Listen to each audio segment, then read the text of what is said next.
Caitlin, you're focused on workforce, obviously. Can you talk a little bit to the room about how using digital literacy builds a better workforce and any of the key learnings or challenges that you've seen at schools? You know, going to this kind of systems change piece, I think one of the things that I can see and that is a challenge when we are working with employers, everyone agrees, and I personally agree, that I think it makes a ton of sense to, you're starting something new, start it small and then let it grow, right? I think the challenge though is when you create kind of specialized programs, right? We've got this new thing over here.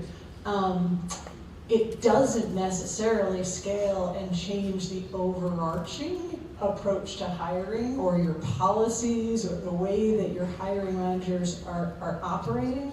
And I think that becomes a real challenge, especially at moments like this one, where we've seen across the country many of the initiatives that were started over the last few years that were really focused on diversity, equity, and inclusion, shrinking, moving, evolving. The ones that were systematically embedded in existing strategy and existing talent acquisition and talent development, they remain quite resilient.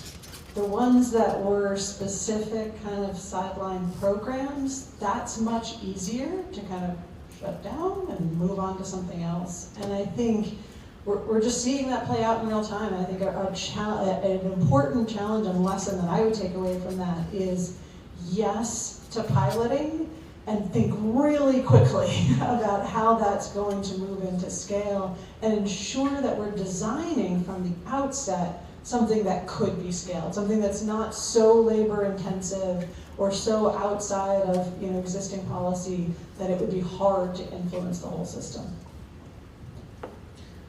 Anuj, we'll close with you. Any key learnings, things that did or didn't work for you that you'd want to share with the room from your work at the Welcoming Center? I actually will underscore what I think Danae explained very well, which is this need to pursue change, whether we're talking about digital literacy or frankly any other social dynamic, through systems level collaborative approaches. This is my own personal opinion. It's not just informed my work at the Welcoming Center, but all of my prior career experiences in the public and nonprofit sector here. We too often operate from a mindset of scarcity in this city, meaning there's a limited amount of monetary support, whether it's government, corporate, or philanthropic. We want to get as much of that as possible for ourselves, potentially to the demise of others that we could or should be working with. And the consequence of that is you limit your own impact. The pie actually grows when we do it in collaboration, when we take this systems level approach philosophically, we philosophically embed that in how we do our day-to-day work. And I think the more that we move towards that, the easier it will be to solve some of the complex challenges that we're facing, no matter what population we're serving. Couldn't agree more. Thank you guys, thank the three of you for your responses so far. I want to open it up now to any questions from the audience. We have a few minutes if there are any that come up. I don't know if we're going to run mics.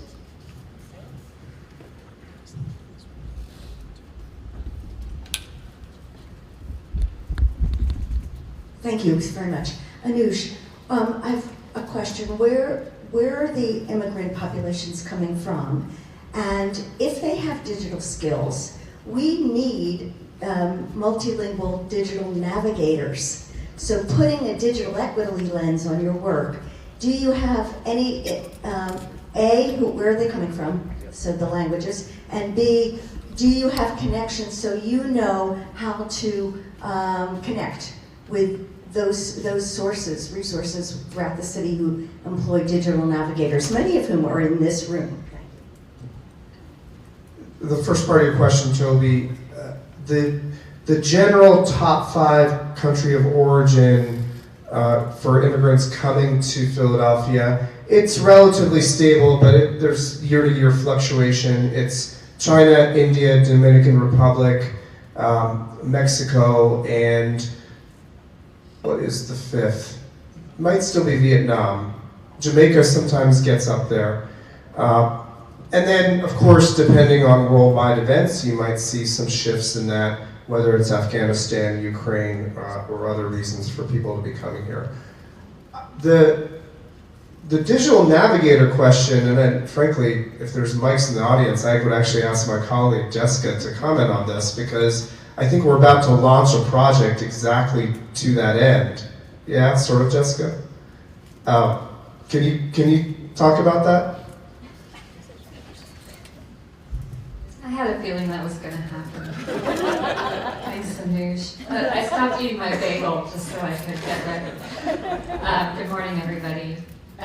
So in terms of connecting with the digital navigators, we're really grateful for that network. So Kieran at BLIT, CMAC is one at Drexel, there's one, a site for that.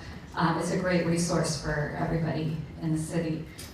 We are going to be, we have recognized that the folks who are coming through our programs, immigrants who are coming here are a resource, right? If we think about teaching English, it's not a deficit model, it's multilingualism is a strength.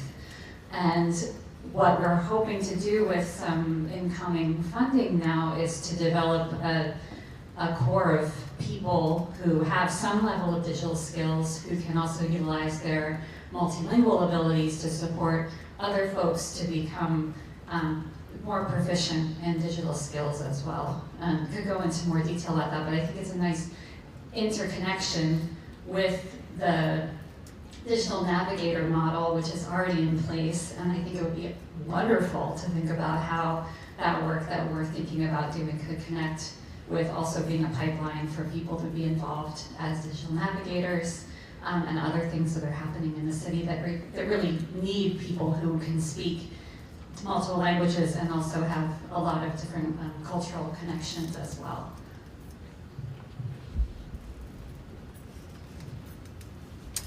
I think we have time for one more question. I see one there. We'll see if we have time for two, but definitely one more. Is there one here? Yeah, you've got the mic. You do it. I'll be quick. Do any of your organizations serve our citizens returning from mass incarceration? I'm happy to answer for Perscolas. Yes, we certainly do. And I will say we're seeing more employers who are, I think this actually is a place where we've seen real policy change in terms of evaluating, justice-related history in any kind of employment application, but there are still very real barriers, and particularly in some of the disciplines in which we train, like cybersecurity, we advise people against it. It's just that the barriers are so high. Yeah, I'll just say that on the side. But on One Philadelphia side, we do make sure that we make the community welcome to those individuals, but we don't have any targeted programming at this time for that population. Similarly, anyone that feels like they can gain value from the Welcoming Center's programs, and by the way, it's not just immigrants. We have a lot of native-born individuals that come through our entrepreneurship program, for example. But anyone that wants to avail themselves of our programs is welcome to do so. There's no background litmus test whatsoever.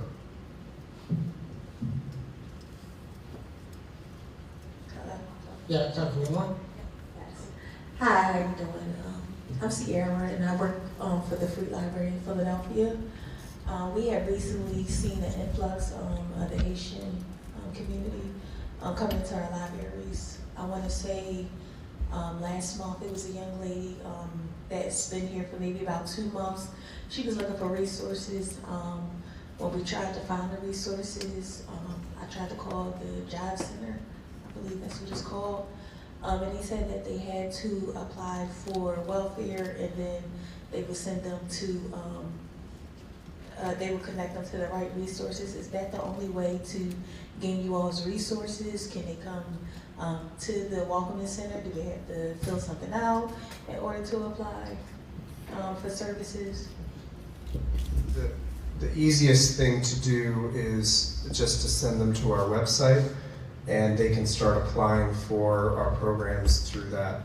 They are also welcome to call and, of course, come into our office. We're in Center City, just a block north of the convention center. So multiple ways to access us. We do, I don't know that we're doing enough at, are you at Central branch? Oh, which branch? Oh, CCB Moore. We've started utilizing the free library branches in the Northeast quite a bit to promote and create awareness of our programs. Frankly, I'd love to do that in more branches. The library is the first point of contact for institutional contact for many people from around the world that are coming here for the first time. It's such an important gateway. So to the extent that we can partner more with the free library, I would love to talk about that. David Moore hosts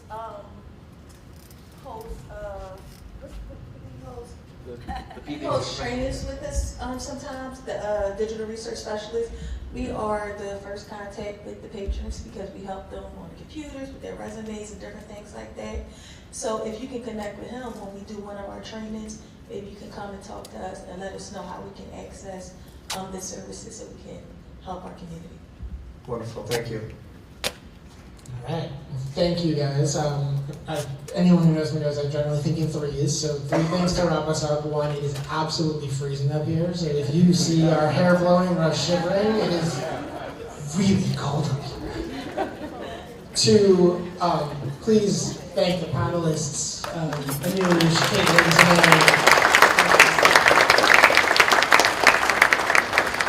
and 3rd, I would be remiss if we didn't just acknowledge Kate and David for the incredible work that you guys did to bring this all together year over year, and just to thank you guys. So with that, I will pass to Nikki. Thank you. Well, thank you. Let's give another round of applause for our incredible panel. I'm having this sort of incredible weird meta experience in that these 3 individuals are incredible leaders, and they've all had quite an impact on my life personally. So I'm so glad that they were here today to also share with you the work that they've been doing, the impact that they have had both in their careers and the organizations that they are a part of. But as I said, we have an incredibly full day, and we are going to keep it rolling.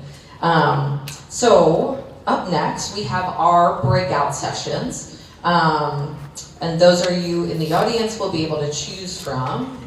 And now they're up on the slides. And those who are watching from live stream will be able to view the conversation that we have in this room, actually.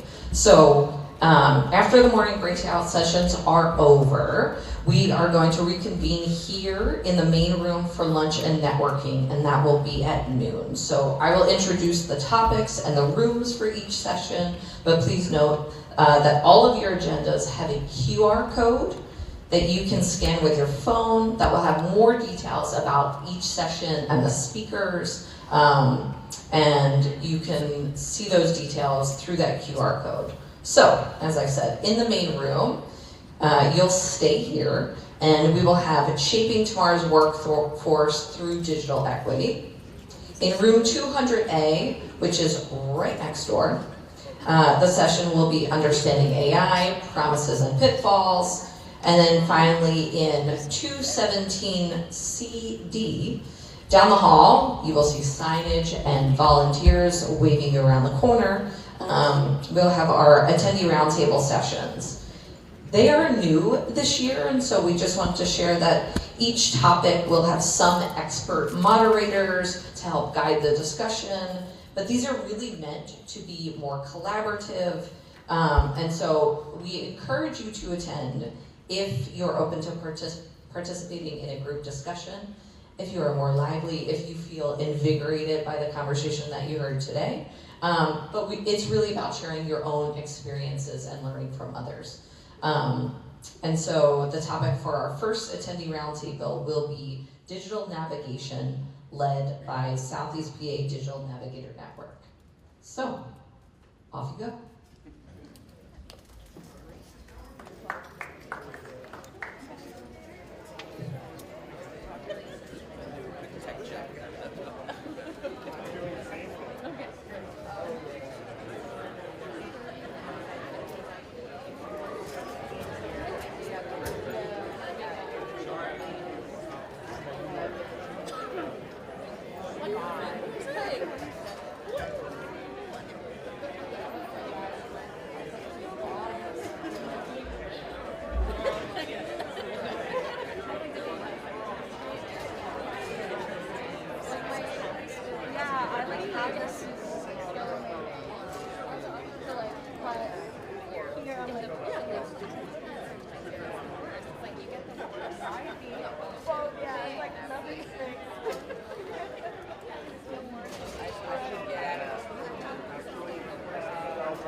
Morning, Charles.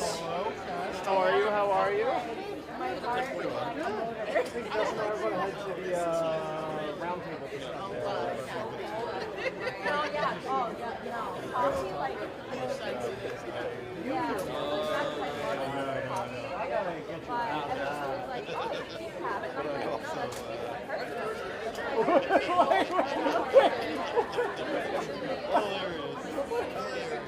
Yeah, it's like a delay. I like the panel. We're going to the round table.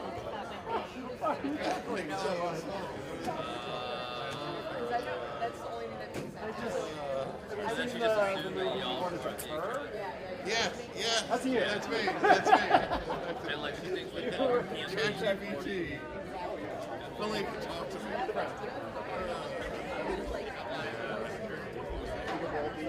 Gotta support yeah. Where are you guys going? We're all going to the round table. Yeah, Where are you going, Ariel? Come to the round table with us.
If you are here for the 10:45 a.m. panel, please gather.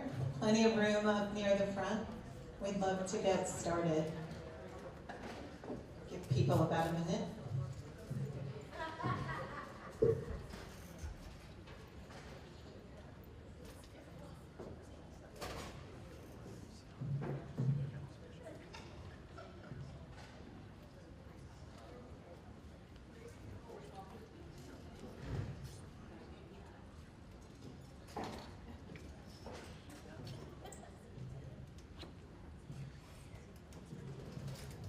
Okay, well, welcome to Shaping Tomorrow's Workforce Through Digital Equity. My name is Marta Urquia, and I'm the president of the Century Tech Foundation, and I'm very excited to moderate this panel today. They weren't kidding about how cold it is up here. Kind of feel like I had a rider in my agreement to speak today, that there would be constant wind blowing in my hair. Yeah, Beyonce, definitely channeling that. Well, hopefully folks will join in, but this conversation is really building on what we heard this morning and taking us much more into the weeds and the very specific workforce development focused on tech skills, jobs, and careers. So really great to have with me here today the panelists. You will hear from Hamidou Traore. I don't want to mispronounce your last name, so correct me if I'm wrong. Who is with us with JEVS. He is at OTC Orleans Technical College. And we've got next to him Eric Smith, who is with HopeWorks. And finally we have Joshua Park with Perscolis Philadelphia. So we will dive in. I'm not going to spend time on their bios. Hopefully you can use the QR code and look them up there so that we can maximize the time for conversation. And since we do have a smaller audience with us, we can really maybe have a more interactive dialogue with you all in the room. So I'd like to start just by kind of setting the context for this discussion. As I mentioned, I'm the head of an organization called the Century Tech Foundation. We're a national organization. I'm based in Washington, D.C., and our focus is on harnessing the full power of technology to help people improve their lives. And really what that means is about truly building an inclusive digital economy and making it such that the power of tech can reach every home and every community, and people will have the skills and the tools to be able to avail themselves of the potential of tech. So from my vantage point, I'm seeing things nationally. Today's conversation is going to be hyper-local, but I think it's very relevant to any community, especially any city across the country in terms of what they're seeing. The trends that were described this morning from the keynote panelists, I think are some that you definitely can identify across the country. And then Andy is here with Next Century Cities, and all of that is very, I think, a universal experience. But we're living in a time where, as we so often have heard, and the National Skills Coalition has done a great job in putting together the data to shape the context of the work that we're doing. Today, 92% of jobs require digital skills. And data that is coming from, lost the sound, data that's coming from initiatives and workforce programs around the country, research that's being done. Yeah, the mic's going in and out, so I'm not sure who's manning the sound.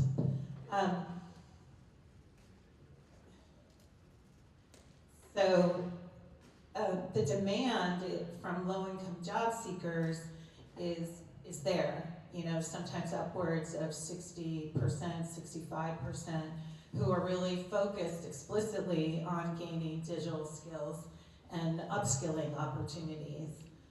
We also are seeing with broadband, since we're going to talk about the tech sector jobs and careers, so there's a demand for broadband workers and broadband careers. And as, again, our friends at NSC have shared, You know, the current data is looking at the projections for high school graduates. A lot of programs focus on young people and early career exposure at the high school level. However, beginning in 2026, the high school graduate pool will begin to shrink. So that puts the onus upon broadband employers to really think about what additional on-ramps are being created, and to not only have a focus on young people or high school graduates, but to think about adult workers. And within that, you want to think about the populations that my colleagues here today are working with, and that we heard about in the previous panel, your low-wage gig workers, immigrants, returning citizens. So that is a prime opportunity for nonprofit and public sector workforce development organizations. In addition, we're seeing an expansion of apprenticeships. So apprenticeships have been getting a lot of attention at the federal level for a while now. Under the previous administration and the current administration, there has been a lot of concerted effort to really codify apprenticeships and enable the implementation of apprenticeships. But more specifically, over the last 15 years, there's been an expansion of apprenticeships into tech and IT. In addition, as we were listening to the Welcome Center, I hope I got that name right, the Welcoming Center, talk about what is the experience of new arrivals in this country, there is a recognition that there's a need to build and learn competencies and earn credentials that are tech-focused in addition to degrees, and that's especially important for high school graduates and GED earners as well as new arrivals. Another element I would think about is small businesses and what small businesses need in order to be able to succeed and to grow. So they are in want of technology, expertise with emerging technology, and digitally proficient talent to help them grow. You can extend that further out to supporting the growth of regional economic centers. And again, when we think back to those populations that I've named, those are the ones who are your middle skilled workers who are really going to fuel economic growth. So digital equity and workforce becomes really, really important. And layering on the work that TLC and its members are doing is an absolute must. That is the platform by which this work can begin. You see the one here. That's the platform by which folks can then, take advantage of leveraging devices in the home, internet service in the home, digital skills training programs to begin to build more competencies and channel job seekers into those pathways. Finally, I want to make a note about today's view of learners and workers. And that is something which I have been watching shift over the last 5 to 7 years.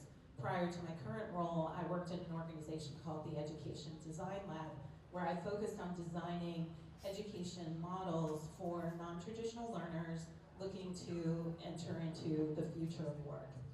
And one of the things that has become increasingly clear, and this is true from community colleges to public four-year state institutions to private colleges, that we no longer have this binary of learners and workers. In our economy today, we have working learners and learning workers. There is no scenario for the majority of people in which they can opt out of one or the other.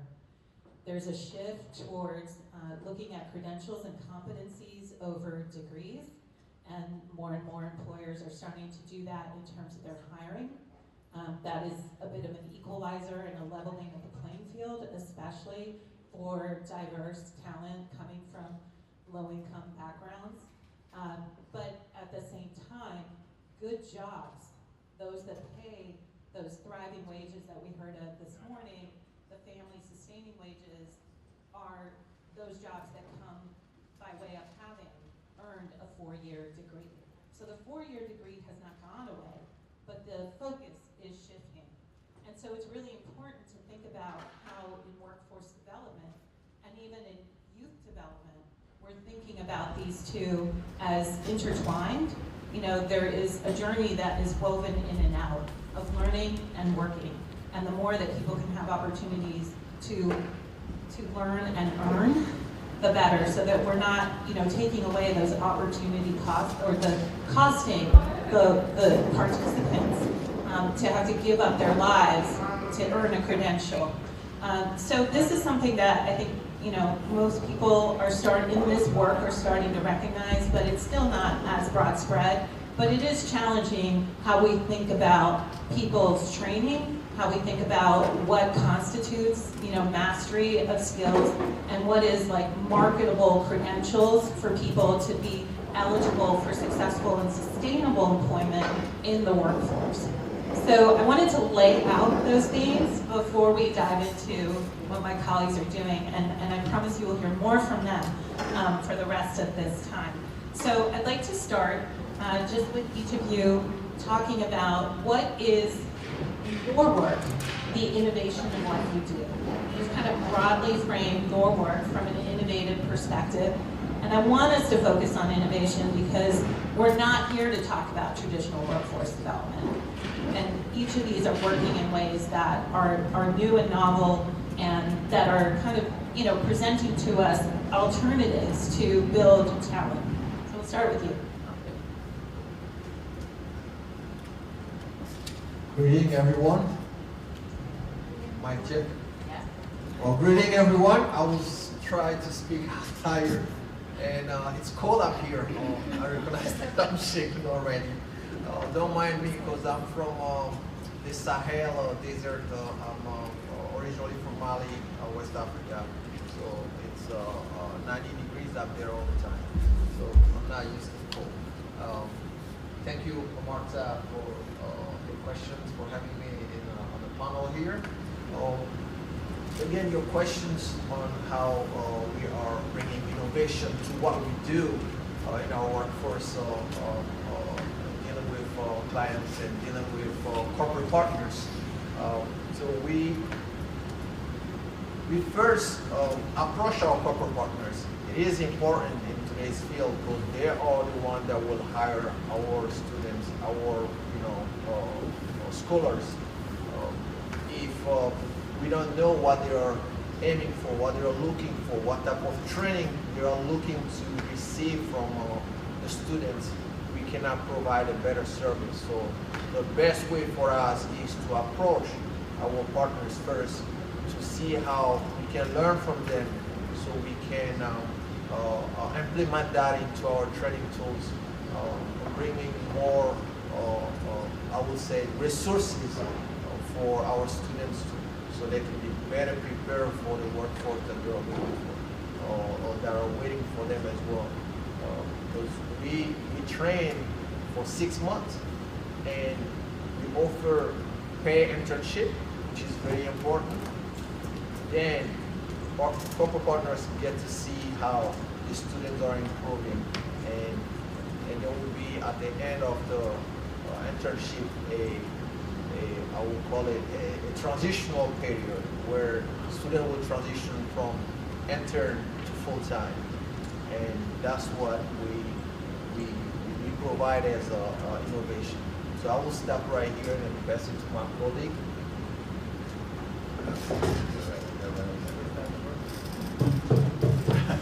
Testing. Oh, okay. It just doesn't sound as loud to us. Okay. We were booming. Not always known for speaking softly, so I'll try to do my best to raise my voice. The organization I work with, HopeWorks, we're located in Camden and Philadelphia, and I think one of the innovative things that we do beyond sort of the pathways that we created. Like this? Yeah. There you go, right okay, let me try that. If you put it right up it to your mouth. It'll How work. about this? That makes sense. Okay, all right. Yeah, there you go. All right, Keep thank it you. close. One of the innovative things about HopeWorks that in going into the organization 5 years ago was, the preparation for when they're in their career. A lot of what happens is that with our young professionals, when they start working, they look at getting the job as like, that is the top of the mountain, not realizing that keeping the job is the real journey. And so we do a lot of soft skill preparation every day with our young professionals. And we have something that's called the job readiness assessment that we do with them each week.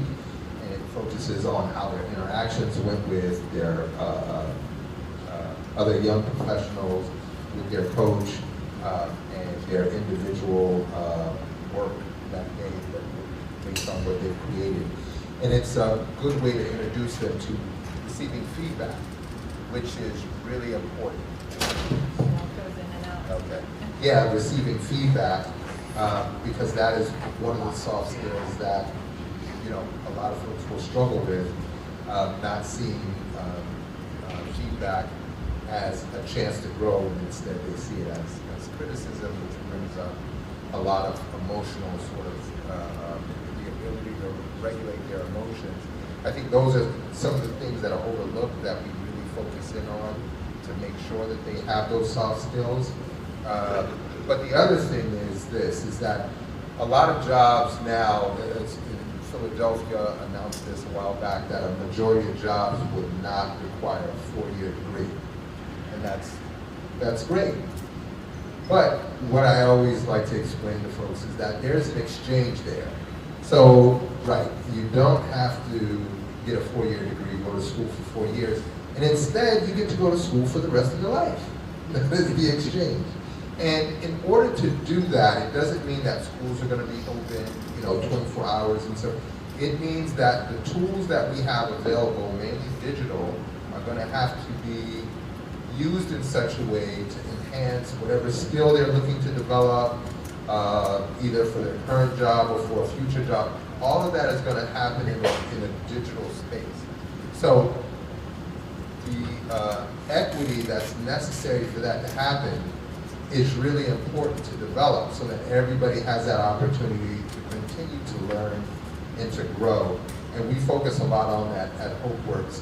Again, as well as the pathways that we have, we see the soft skills and future development of our young professionals as, just as important as preparing them with the skills where they need to be successful in their career. So when we think about digital equity, think about it from that lens, because it is really important. If not HopeWorks, but if Philadelphia is going to grow and become that next great city, digital equity is literally the foundation for that to happen. So, again, when you're working with your learners, keep that in mind, and it really changes your perspective on what they're introduced to and, concepts that's given to them so that they can go forward. I'll just hold it really close and trust it works. So, thanks for having me, Mark. Thanks for your leadership in the panel. Thanks to Kate and David for inviting me out. I'm also super grateful that my colleague in Brazil could be here earlier this morning to say all the things about Priscolas that I don't have to say now. I don't have to repeat myself. We can focus on Philly, right? Now, I'll definitely say some things about Priscolas, that's for sure, but mostly the things that I love about it. I started my career here in Philly as a teacher. I was a math teacher in middle school and high school, and moved on from that work to work for Sylvan Learning Centers, an after-school program, right? And did that for about 10 years. I went from being an after-school tutor to running 3 sites. And you talk about imposter syndrome. I found myself in that space going, I can do this. When I left there, that's when I found myself moving into workforce development in the city. And I think being lucky enough to have worked for a place called the Skills Initiative that is a very, very successful data-driven organization here in Philadelphia. And in May, started as the managing director of the Philadelphia campus of Prescolas. Having known about Prescolas for many years, wondering for many years, how could I get the good work of the Skills Initiative connected to the incredible efforts of Prescolas, which now as the managing director I'm working. But I want to say that I think in terms of innovation, like that was the question, right? It's like, what's innovative about what we're doing in workforce? It strikes me that in my career, when I look back at it, I think to myself, what am I trying to get done? You know, and what I've been trying to do all along is be as deeply connected to great solutions as I possibly can be. And then, through my own privilege, help as many people as possible to know the value of that solution and be able to connect to that solution for the benefit of their own life. Probably because I went through a job hunt early this year that I know these things, right? So I've taken some time to think about myself in that process. But in terms of workforce development programming, right? We're all doing that thing where we're trying to create the best pathways we possibly can. Trying to make sure that we know what the smart tools are that folks should have. A resume, a good LinkedIn profile, a good way to talk about themselves, comfort in being confident, shining a light on their glows and their grows, right? Being connected to employer partners so that there can be real opportunity. Trying to get employers to commit to us, trying to do that good work of having conversations about removing barriers to employment, but also removing barriers to our own program. Trying to make sure that we're connected as an ecosystem so that when learners come to us, we can help them with what they need. And I think that, like, you know, while I see really innovative things happening at Prescolas, we have a system that tries to recruit people who have a passion for tech, no matter where that came from, that they have that passion, and we want to remove barriers for them to try to help them get into our program. And we have lots of ways that we do that. I don't know that they're necessarily more innovative than what anybody else is doing, right? And some of them probably are. Some really cool ideas I've learned about, but and then we do our best to walk alongside them, to partner with them through the commitment that they're making in our program is 13 or 15 weeks of full-time work. You heard Caitlin talking about it earlier. It's hard to keep working while you do that, but some people do. It's hard to take care of your children while you do that, but some people do. And that's not always because we do amazing things as Prescolas, it's because they do amazing things as human beings to get their bag, right? That's a colleague of mine says it all the time, get your bag. Like, you gotta get your bag, right? So I can learn, I'm old, I learn things still. I'm not certain that the best way to do workforce is all that innovative. The best way to do workforce development is to have as many partnerships and conversations as you possibly can, right? It's about knowing those people that want to come through your program. It's about making sure they understand what the opportunities are really clearly through your recruitment process, through the time that they start the first day, making sure they understand what you need them to do and what you can do for them. The better that you can more clearly enunciate what I need from you and what I can do for you, then we can be partners, right? Let's partner in this work. And the same thing happens with funders. The same thing happens with employer partners. I can't meet every employer's need. I also can't meet every learner's need. Some of the folks that come to our door, they probably want to go to HopeWorks. Some of them, Jevs and Prescolas do a lot of the same kind of work, but we do it in slightly different ways.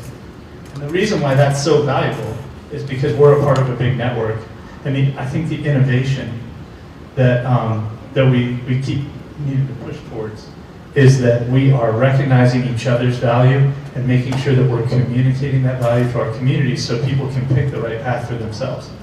And then holding each other accountable as organizations to providing the proper supports for all those learners that we're working with across Philadelphia. Thanks. Thank you. Yeah. Is this working? I know you have to put your face way up. Yeah, okay. So I want to dive into the conversation about employers. And I want to start with Eric. One of the things that I know is innovative about what you all are doing and how you've described it is this adaptive ability of HopeWorks to like quickly pivot and be responsive to industry and employers. Can you talk about what that looks like and what the value of that is as you see it? All right, I'm going to go with this. Okay, yeah, well, at HopeWorks, in terms of how we, the way that we work with employer partners, really as a partnership, we sort of approach those partnerships as a way for both to grow from the relationship. They have all the insight. They see a lot of what's coming next, and more importantly, what their needs are right now.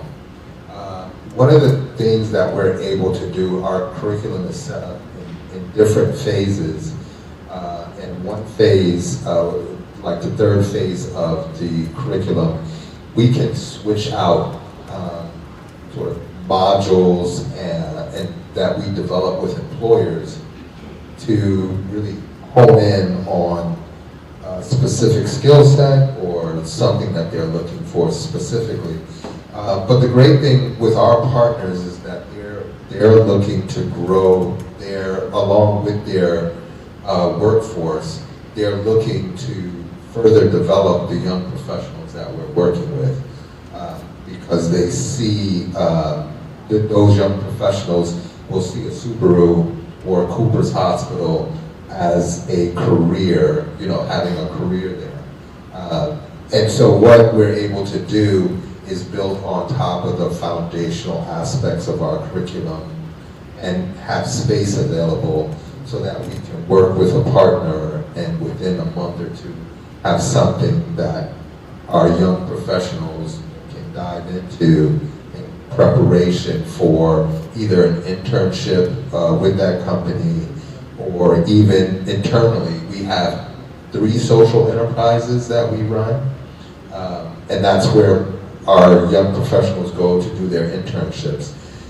We're developing a new business now, and being the curriculum developer, we really are working with the director to build that out. So not only can we maintain the development and profitability of that social enterprise, but also build up the skills of those young professionals. Again, we really do highlight to our young people that lifelong learning is a must, so regardless of whatever pathway they go. And we look to make sure that there's constant learning going while they're in the internship. So it really keeps us tied to the industries, but it also pushes them, if our young professionals, if they want to stay ahead of the curve, that they have to start looking into the future and the potential outcomes, and that within itself helps them because they have to plan for that. So, thank you. Hamidou, I want to talk about how you all are working with employers and the state. So when your participants go through the apprenticeship program, then they become eligible for employment, and there's a state subsidy now. Can you just share that with folks? Because I think one of the things that I have often heard about is that there will be training programs and there will be promises of hiring, but the employers don't come to the table in the way that they said they would. And so it's interesting to me that the state is putting money on the table as an incentive to bring employers to hire. Thank you, Martha. And that's a very good point that the state is thing that the state is doing right now. So at GEV, what we do at GEV, GEV is an organization, a big organization here, and we work at Orleans Technical College, Northeast Philadelphia. So we work closely with the state, and we have developed an apprenticeship program, a pre-apprenticeship program as well. So I lead both. So we have the pre-apprenticeship program first, So what we train our students on A+ certification program. Our certifications, that certification comes with 2 core, core 1 and core 2 is a tough exam, but our students are able to execute the entire exam in 6 months. So it's a lot of pressure, it's very compressed and complex teaching, but we pressure our students to go through that. But now, student will pass the pre-apprenticeship and walk away with their A+ certification. And then we as an organization, as a school, we work with corporate partners. And we help corporate partners to through applications. So they don't do the applications, because if you ask corporate partner to do the application, they don't have time for that.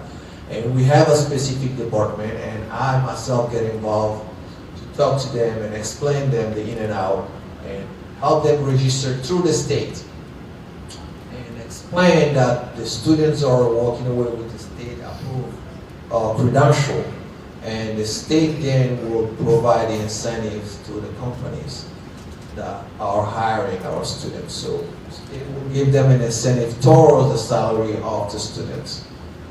That's a big help. And also the plus is when the student is able to maintain job for 2 years with growth in the position, the student can then earn an associate degree in the same company and through our school, our college as well. So that's a big plus, and that means that comes to your point.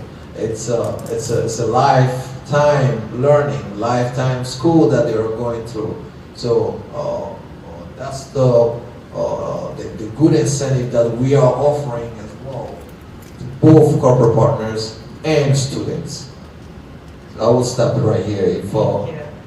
Thank you for that. And I think that's an important point about the associate's degree. I mean, the research shows, right, with an associate's degree and then with the bachelor's degree, the shifting away from poverty, there's no denying it. So, you know, it's important to parse for job seekers around the rhetoric of credentials over degrees.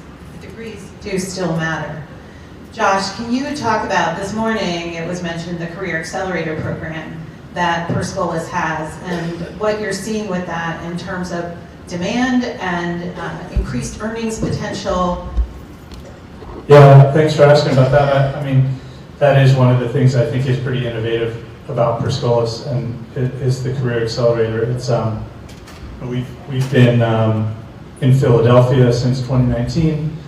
We've worked with over almost 600 learners now in that time, mostly in A+ certification tracks, and in the last couple of years, cybersecurity, CISA Plus tracks, and then at the same time, in those 5 years, even less, in the last 2 years, Perscolas as a national organization that Caitlin kind of talked about this morning, they've added 10 campuses in the last 2 years because they're following the data, like CAST and the labor statistics and stuff like that, following the data to see where the jobs exist and decide like where we can expand our community, right?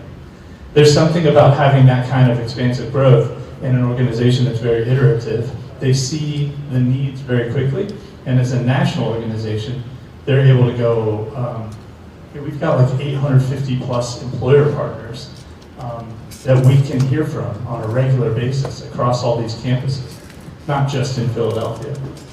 And so we can learn from them about what it is that they need, what certifications they think are valuable, whether they're tech specific or not. Our Career Accelerator has lots of opportunities for our alumni. And in Philly this year, we're going to work with 145 learners in our 2 training tracks that we have on our campus and through some of our fully remote programming. But we're also targeted 50 alumni for the upskilling work, and all the teams that it takes to support that. There are some asynchronous things that folks can do, so like they can get access to all the Google IT cert stuff that they want to do. They can get their Splunk certification. Don't ask me what a Splunk certification is.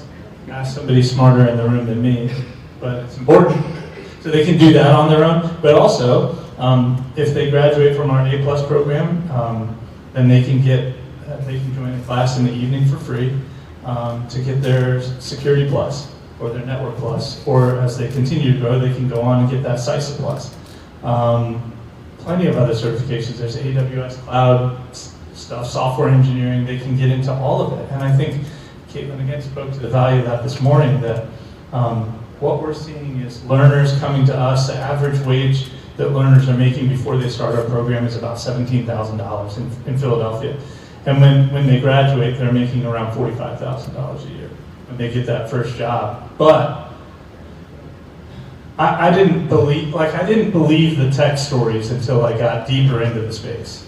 But they'll join an upskilling program, and our learners who are A+ graduates that are adding any certification are making, on average, $12,000 more a year than those that don't. Just from getting a certification, that's how that works. That's what I do. I go like, really? But you see the data, and that's another thing that I think is pretty innovative about Perscola. It's not entirely innovative, because I know HopeWorks is super deep leading in data collection and data driven. But and where I've done other work I've done in workforce, really data driven. But Perscola is super that way. So they follow that data, and then they put their money where their mouth is, right? That's what we're asking about, right?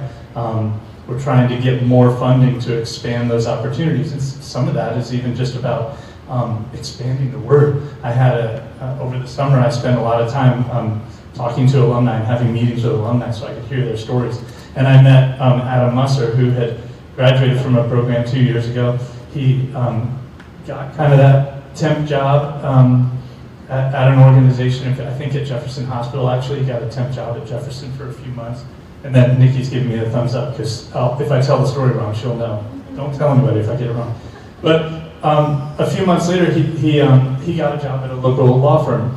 So he actually came to the office to meet with me and chat with me. And I said, well, what are you going to do next? He goes, I don't know. They're trying to expand the law firm. They want to hire more IT support because we're getting bigger, but they're worried about security. And I was like, well, have you done any security studies? He goes, no, I don't have time. I know the career accelerator classes are mostly like on the weekend. It's not a good time for me. I said, no. Now you can take it at night, Monday through Friday. If you want to do it really fast, you can take it Monday, Wednesday, Friday. You can take it Wednesday, Saturday. Like, there's all these options. And he goes, what are you talking about? And I'm like, this is what we're doing, right? We're figuring out like where is the need. The need for Adam was just spreading the word, like telling him. And so we have a local alumni advisory board that is, I think we're the only campus still at Perscola that has an alumni advisory board, but besides our local advisory board. And that's that space where I can go, hey everybody, make sure you know about this, and make sure you tell each other about this and spread the word. They love each other, our alumni, right? They want to be connected because networks are powerful, and that's how they all get jobs. That's how we all do it, really. But that career accelerator piece, Adam knows, I won't tell his financials, but he knows that he's going to double his salary when he gets his CISA Plus. And he's going to do it before the end of the year, and he knows that the firm he works for is going to honor that right away because they have such a need for it. That's what the Career Accelerator can do. Thank you. And this brings up for me just a question, is that how do job seekers know to find you? And there's a lot out there, and we're talking to 3 programs or organizations that are very intentional about how they are shaping their programs to align with industry and employers, using data, being very, sort of forward-thinking in terms of laying out a runway for success for your job seekers. But not every workforce development program does that. And so just to hear workforce doesn't necessarily mean that's the best opportunity for someone. So Eric, can you talk about how do people find HopeWorks? How do they know, if they have to choose between the A or B, they're going to go with HopeWorks? Great question. We partner, of course we have employer partners, but we also have, what we call engagement partners. We go into the communities, we work with the schools. We have a dual enrollment program where we work with high school seniors in the last 6 months of their senior year so that the transition is smooth. And just to detail, your participants are mostly on the younger end, like high school, GED? Yeah, our participants range in age from 17 to 26. Okay. And, you know, that is essentially the requirement. And for a lot of young folks, because the requirements to get into college or to get into, there's different expectations that programs have when folks walk in the door. For us, you know, if you're motivated and focused on a career and you're between the ages of 17 to 26, you know, you can start in a couple of weeks. There's, we don't work in a cohort model. It's, you know, again, when we talk about lifelong learning, we talk about folks being able to move at their own pace, and that's sort of how the program is set up. We have community resource specialists which go out into the community to recruit, but then also to identify resources that we can bring back in that support the young professionals that we work with. And so for us, recruiting is, at this point, a large part of it is word of mouth. We have a great alumni network and an alumni committee, so they also help get the word out. Social media, of course, we like to highlight a lot of what we do and the development of the organization and as things go on. So that's been the biggest way, but really just having folks that can go out into the community and talk to folks. At one point, you could walk into HopeWorks, get a tour is required, and if you wanted to start that day, literally we would make a space for you. Because we have a little bit of a waiting list now, it's now, you know, you can't walk in the same day and start, but, you know, 2 weeks you could start. So that gives them something to look forward to. And, you know, they'll say, I don't have a social security card, I need to get my ID and all these things. Not a problem. We'll support you in getting those things and, you know, start the process. So it's very low barrier for us outside of the age, and we just go from there. That's great. And so, it's good to know you have demand. The wait list is a good thing. And then I just wanted to know, Eric had talked about the work that HopeWorks does with its participants as doing personalized professional development. And I think that's really great, is meeting people where they're at, addressing the individual and recognizing that they have unique motivations and unique needs. And I love that about your program. So Hamidou, can you talk about how you all are engaging folks and what the profile is of your participants and how they know to come to you? Great. I believe before we go to the corporate partners, we have to start where we recruit our students, right? We are recruiting from age 17 to 24. You have to be a Philadelphia resident. You have to have a high school diploma or GED. So those are our requirements at JED for our pre-apprenticeship program. Now we have an enrollment system where we test students. They have to have an average of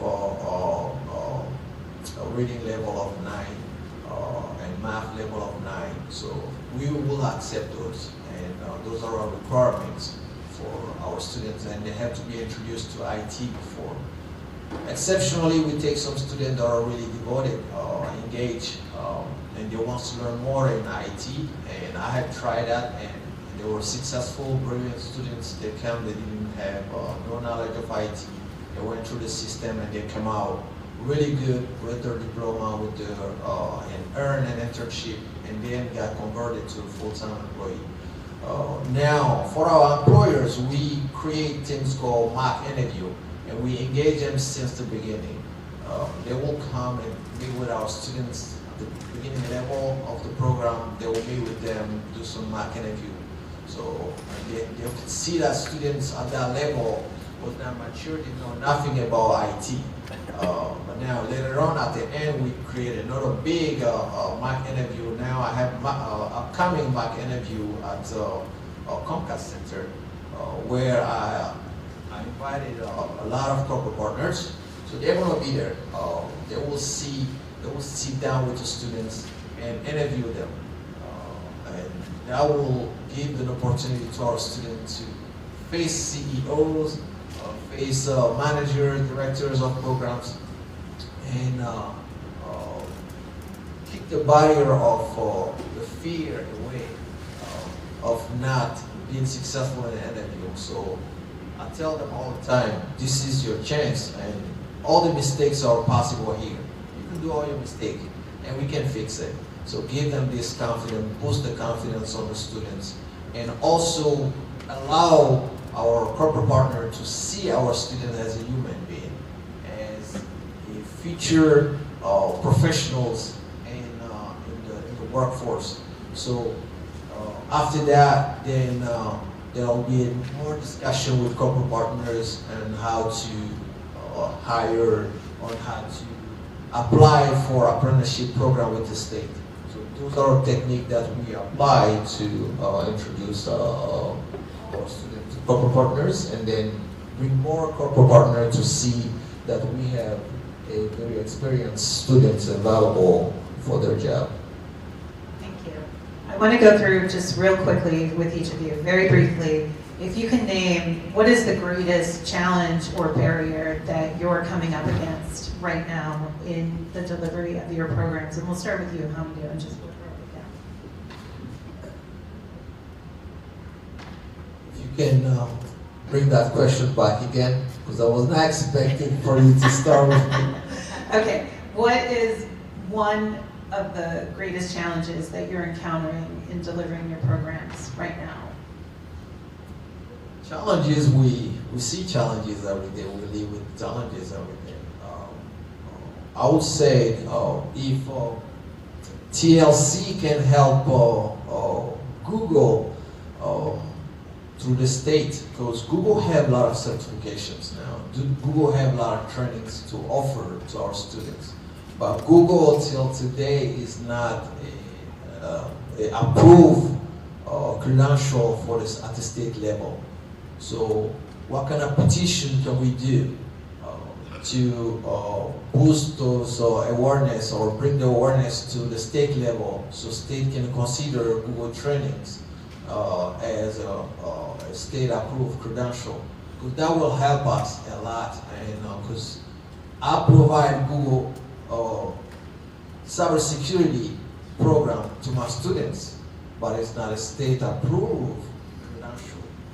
And if that was a state approved credential, my student could walk away with another certification and then be employable tomorrow right away. So those are challenges that we are facing as an industry, and also funding, right? Funding, we need funding so we can provide more services and give more support to those students. Some of the students will come to us, they don't have no computer, they never own computers. So we have to buy them a brand new computers, provide them with the necessary tools so they could be successful in the workforce. So the funding, we're asking funders to look at the program, to look at the data, and look at how much we are providing every cohort, every year, and they can do a statistic work job through the corporate partners and see our success rate, right? Because I can go back and then see my students at I2M, Live Casino, I can name a Comcast, I see my students working on all those places, and they're being very successful. They're moving from Tier 1 IT help desk support to Tier 2 IT help desk support. So that's a lot that we are providing, and students are investing in their self, their future careers. So I will stop right here. So those are challenges, small challenges that we're facing. But they're significant, and it speaks to what employers need as well. So Eric, what is maybe the greatest friction you're encountering in service delivery?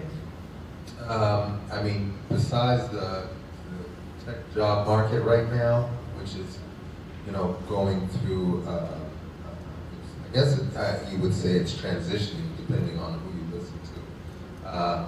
But the challenge, not just with the tech market, but also because that signifies a shift in technology, our challenge right now is to figure out what that pivot for us is going to look like, to stay lockstep with the developments that are happening in tech right now, because that is our main focus. So for us, it's really just making sure that the challenges are similar to those that our employer partners are facing. They're also trying to determine what the next move is, and so staying abreast of that is probably the biggest challenge that we're faced with right now. But outside of that, I would also say the other challenge is helping young folks to understand that there are real, a tech career doesn't mean that you're going to go and work at Comcast in the IT department. It means you could be working at Fresh Grocer in inventory, working on the systems that they have to make sure that the ordering is working like that. So helping young folks to expand their vision of what a tech career looks like. That's great. That's great. Joshua, I'm going to ask you to be very quick with your challenge so we can get to the audience.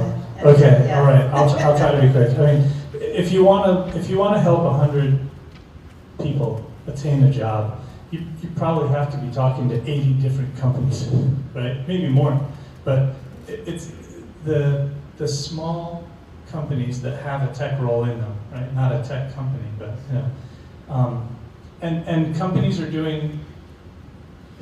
Tech hiring is a struggle this year, but in the long run, I want to share this data as a foundation here, right? Because I think it's fascinating. I'm pulling this from CompTIA's State of Tech Workforce 2024. According to projections from the U.S. Bureau of Labor Statistics and Lightcast, in the next 10 years, regardless of what's happening right now, in the next 10 years, the tech workforce will grow twice as fast as the overall U.S. workforce. Pennsylvania is one of the top 10 states with tech employment, as well as in the top 10 for tech employment gains. Last year, there were nearly 54,000 tech job postings in Philadelphia alone, with an estimated median tech wage of $102,000 plus. There's jobs there, right? Okay, so agreed. And there's lots of stuff happening where employers are lowering barriers, not all over the place, but I even know people here at Temple that are working on it, right? That are working on trying to lower the barriers to entry and stuff like that. So that work is happening, that's good. I want to share a little bit more numbers, right? Because this is, I think, something that's really fascinating too. Across 30 of the largest metropolitan regions in the US today, from the Department of Labor, which Philly is in the top 10, there are 10 million prime working age adults that have at least a high school diploma but earn less than $25,000 a year. I said it before, our average learner's making $17,000 a year before they start with us, right? But not a living wage, and much less a thriving wage. The same regions have tech jobs, 1.4 million tech jobs that don't require a 4-year degree, where people are making on average $54,000 a year in those same regions. Employers are still saying that they have trouble finding the talent. And then, I know you said be quick, but I'm almost there. In order for the tech workforce to achieve equitable representation in those regions, right, they need to hire 500,000 new black and brown workers and 335,000 women to kind of see equity in the tech space. We know how white tech is, but we also know how valuable diversity, equity, inclusion, belonging, and culture are to every workspace, to however you look at it, to how you feel in that space, or to what the financial bottom line is of a company. We know that that's needed, but we also know that there's a reason why people are disconnected from jobs historically and systemically. So the hardest thing right now, besides the fact that we need more employers at the table, not giving us favors. We're working with real talent. So I'll tell you how talented everybody is. I'm not asking you for a handout. We need employers at the table, but we also do, I think I would agree with what Amadou said, we need funding. Because the barriers that are systemically put in front of black and brown people and in front of women in trying to connect to these opportunities are real. And what we need as organizations, in order to be able to help remove those barriers, it takes money. It takes time, it takes a really high quality ecosystem. So that's a big challenge. Just this week I had a learner in my class who said, I can't keep going, I had to get a job. And she thought she had done everything she could to set herself up for success. But it didn't work. And as a Latina woman, this is not the first time she'd experienced that, you know?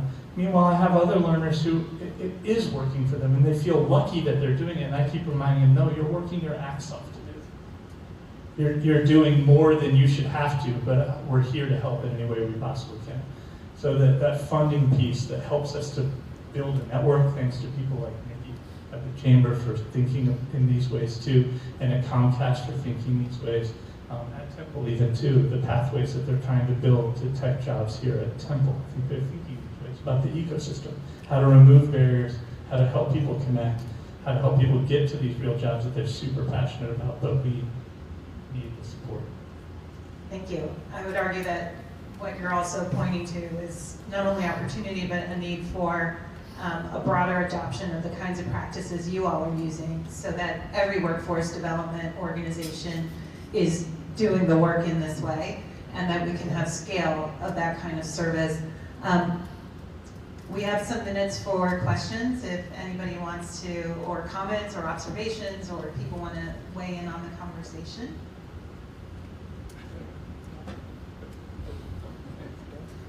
You can share. One of the things that was alluded to, but was not talked specifically about is, and I know this is what makes all of you successful, is your wraparound services. So can you talk more about how you support your learners to make sure that they're successful? I'll just jump in really quick and say that, like, from the time that people are in our recruitment funnel, we're having a conversation with them. Part of the interview to get into our program is a barrier assessment. You can offer services, but if you're not building a plan with an individual, they may not take advantage of them, right? So we have learner funds that can support emergencies that happen. As long as we have a relationship with that learner where they'll tell us what that emergency is, right? Of course, that's always really important. We have connections to some government funding, which again, difficult to work with, and that could make things easier, but we do have folks that get transportation supports because of our connection and helping them to be connected to some government funding. Some folks can get even technical software, they can get laptops or whatever, that sort of thing. I can't wait. We have a brand new recruitment manager in our office, and the more that I can get her, she's only been here for 3 weeks, but I'm ready to pile everybody on her, like, go meet all these people, because there's resources out there in our community that we want our local folks to be connected to. The last thing that I'll say, like, we have something called a 0% loan at Prescolis that we're piloting, and it's going really, really well. That means that people can earn $3,000 while they're in our program to help them to pay those bills. That, as a service, has been just growing and growing. The more that people take advantage of it and value it, the more that we're seeing other learners are going, oh, that's not a scam? I can do, that's a real thing where I can have this money and I can do whatever I want with it while I'm in the program for 3 months. So that's a really huge one that's impressed me since I started at Prescolis.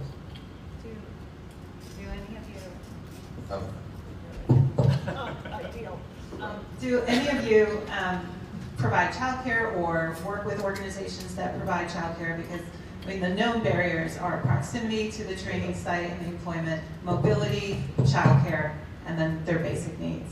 We at HopeWorks, so we have a community resource department, and their focus is to support and work with any challenge that walks in the door. New challenges all the time. We know that Pennsylvania and New Jersey both have child care services and funding available for that. So our resource department, they focus on making sure that they're connected.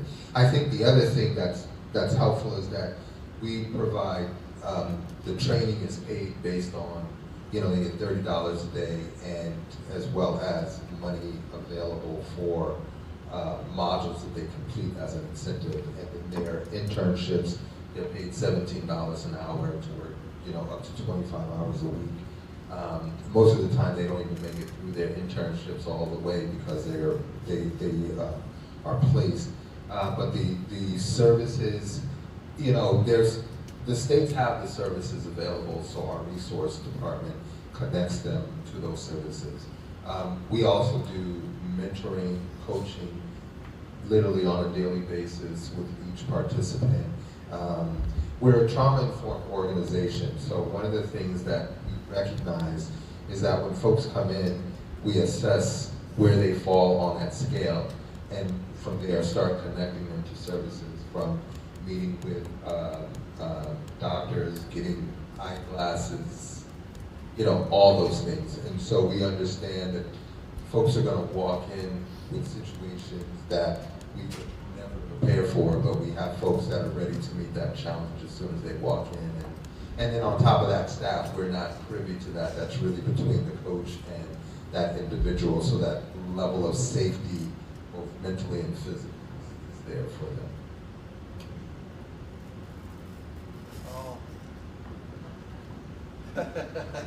I will try. So JAB is I would say JAB is a human services organization. So we do have a lot of resources available for our participants. My program, I have a packet of incentive. So when students start a program, of course I give them brand new computers, give them all the equipment for their IT job, and also I have an incentive when they finish their first 6 lessons of Core 1, and the second level of course Core 1 is lesson 1 to 9, and then we divide it. So I give them $50 after each portion of lessons. And also, if they pass their assessment, pre-assessment test, I give them $100. So that's like boosting their confidence and boost them to study more.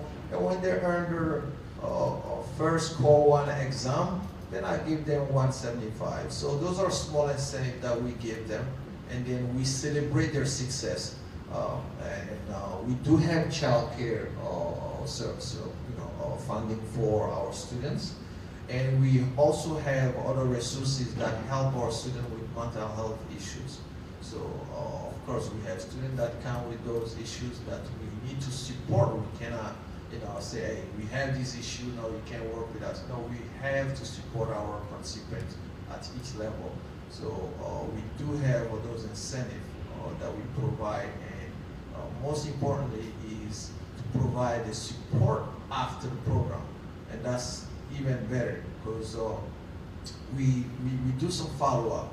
We don't train them and then leave them in corporate America and then turn our back to them. No, we continue providing the support, check on them and see if they need more education, and how can we help them to gain those knowledge, or to provide the services that can allow them to gain those knowledge. So we have those opportunities at Jeff, and those are all things that we are doing currently. Okay, we're at time, and to spare us all from freezing up here any longer, we're going to adjourn. But I just want to say, before we close, I hope for folks listening that, the point was made.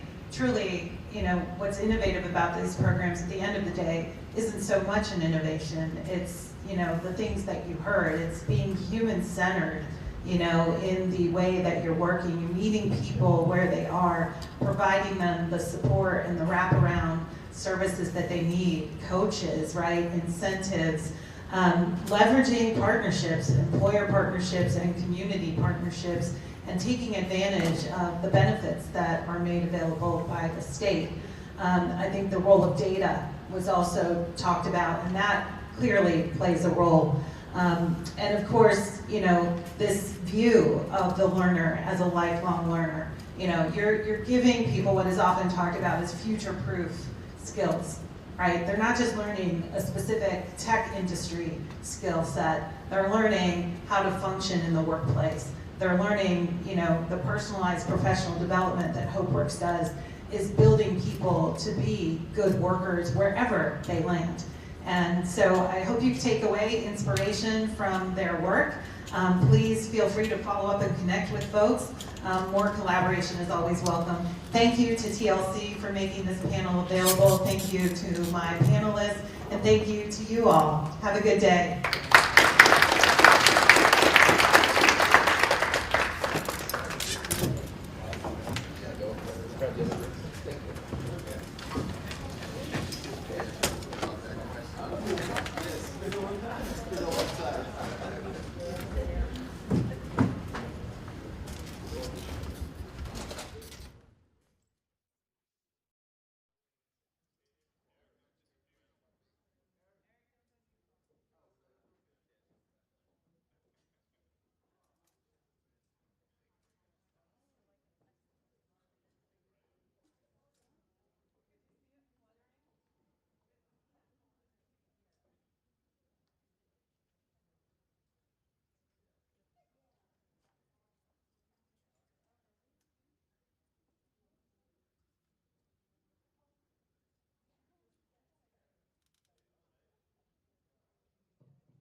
somebody.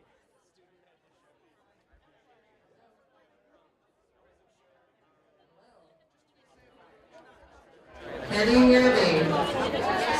Now you can. Hi. Is everyone having a great time?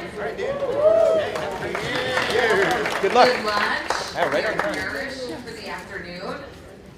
Hopefully you met someone new at your table, or you reconnected with an old friend, or you learned something new this morning. First things first. In the ladies' bathroom, we have a phone that was recovered. If it is yours, please let us know. It's over here on the table. It has sparkles on the back. Surprisingly, You'll have to tell us what the sticker says to claim it. All right. Our next round of breakout sessions will start in about 10 minutes. So this is your notification to start wrapping up your conversations and your lunch. And then let me tell you what those things are. In the main room, so you'll stay here, we'll have building career pathways in technology in room 200. Oh, no. Yeah, okay, sorry. In room 200A, right next door, the session will be engaging communities in digital equity. And 217CD, we'll have our attendee roundtable sessions again. Did folks like that from this morning? Yeah, it was great. The topic for this breakout group will be digital skills, led by the Mayor's Office of Education. So please start wrapping up your lunch and making your way to the rooms and enjoy the afternoon. And we'll see you here again after breakout sessions.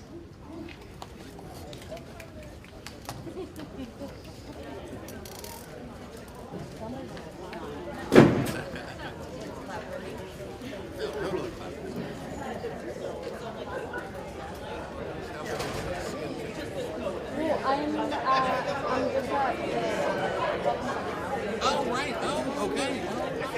I didn't know if you were. Yeah. I was for a little bit. Like, you know what's more? And I was like, yeah. So. That's awesome. Well, great. Really nice. Really good. Awesome. Becca. Just wonderful. They're really great. Santa was going in a direction of focusing more on music. It felt like further for me there. Yeah. So I really loved out that the Welcome Center was hiring digital skills talks again.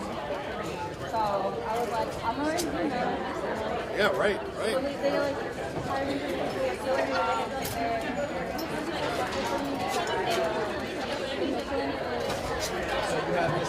like the programs that they offer are just similar to programs that like my parents benefited from. They're like coming in from schools with like these skills that they can apply in really high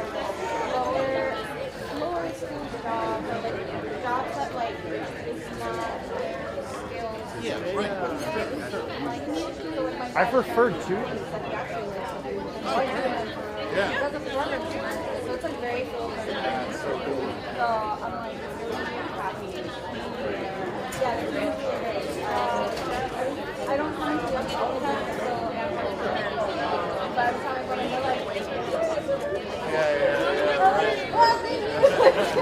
Are your classes online? No, I'm taking a class right now. But I'm taking a night class, so even when I was in the office, I was there when no one else was there. Yeah. So, but now I come into the office, so I can work out of there. Honestly, for me, working from home is like one of my favorites. It's nice to Nice balance. Yeah, it's nice to be able to meet them.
Yeah, no, it feels great in here.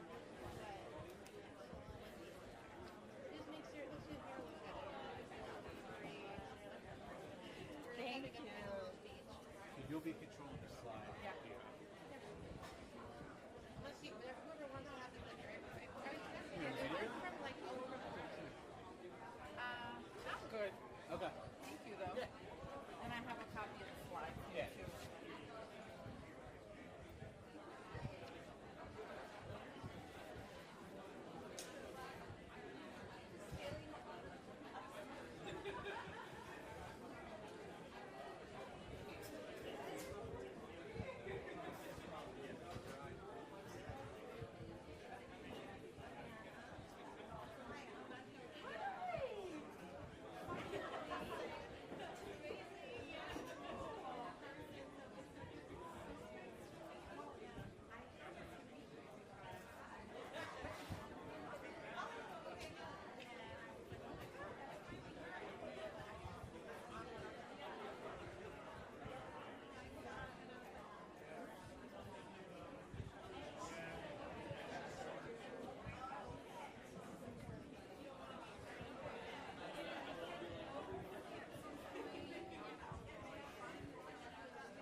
That's his face.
I was asked to people these microphones are for the live stream.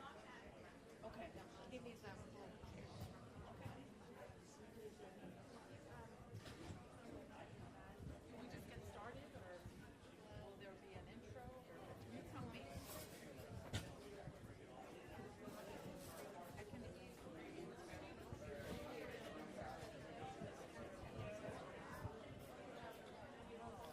Hey, how you doing? How's it going? Good to see you. Hey, how you doing? How you doing? Brandon. Nice to meet you. Nice to meet you. Eric, how you doing? How's it going, man? See some of these adult ed folks in a while. Yeah, a lot of familiar faces. Drifted in other worlds. Are we good to go, Kate? We can go ahead? Yeah. Good afternoon, everyone. Good afternoon. Thank you so much for joining us. I hope you enjoyed your lunch.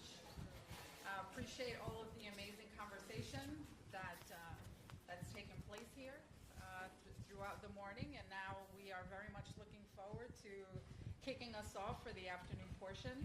Again, to Kate and David, thank you so much for allowing us to be a part of this experience and to continue to contribute to the thought partnership and thought leadership that's taking place here.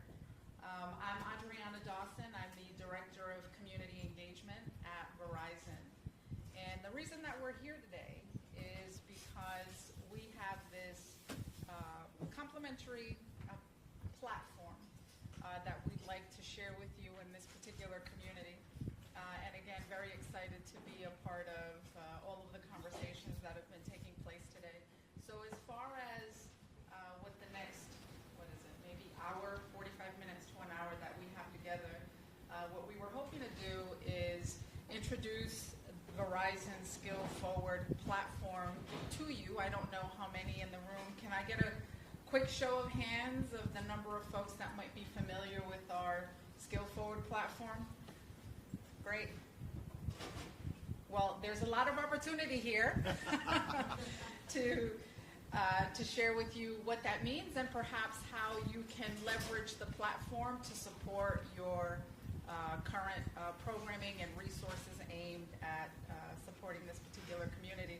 So we'll do that for about 10 or 15 minutes, and then I'm lucky enough to be joined by some incredibly distinguished folks who will engage with me in a conversation to share with you their particular experience and how, in fact, the platform has also been used on their end. And I have a clicker that I forgot I had, so we are going to quickly walk through this.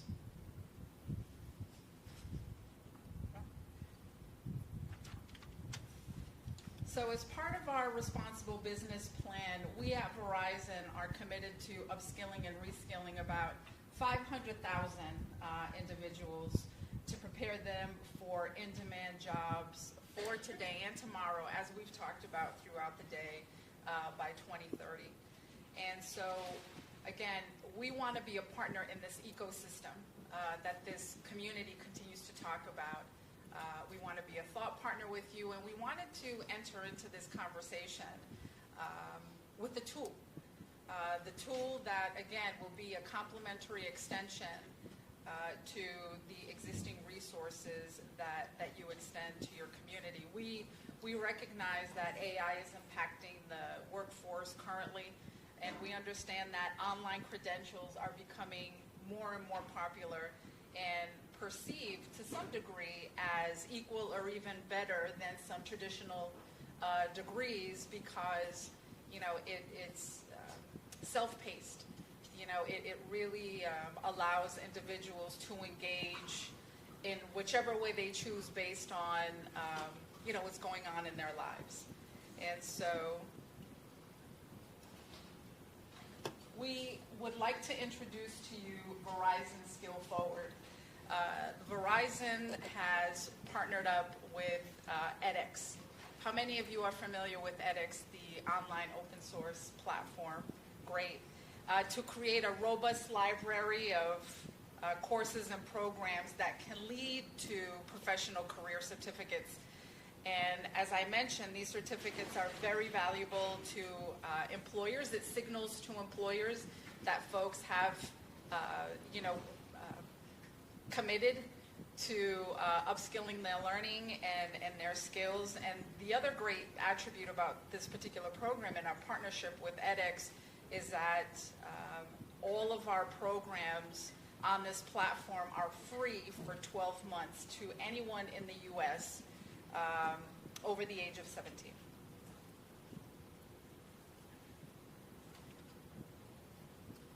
So what you'll see here is a quick snapshot of what individuals will have access to.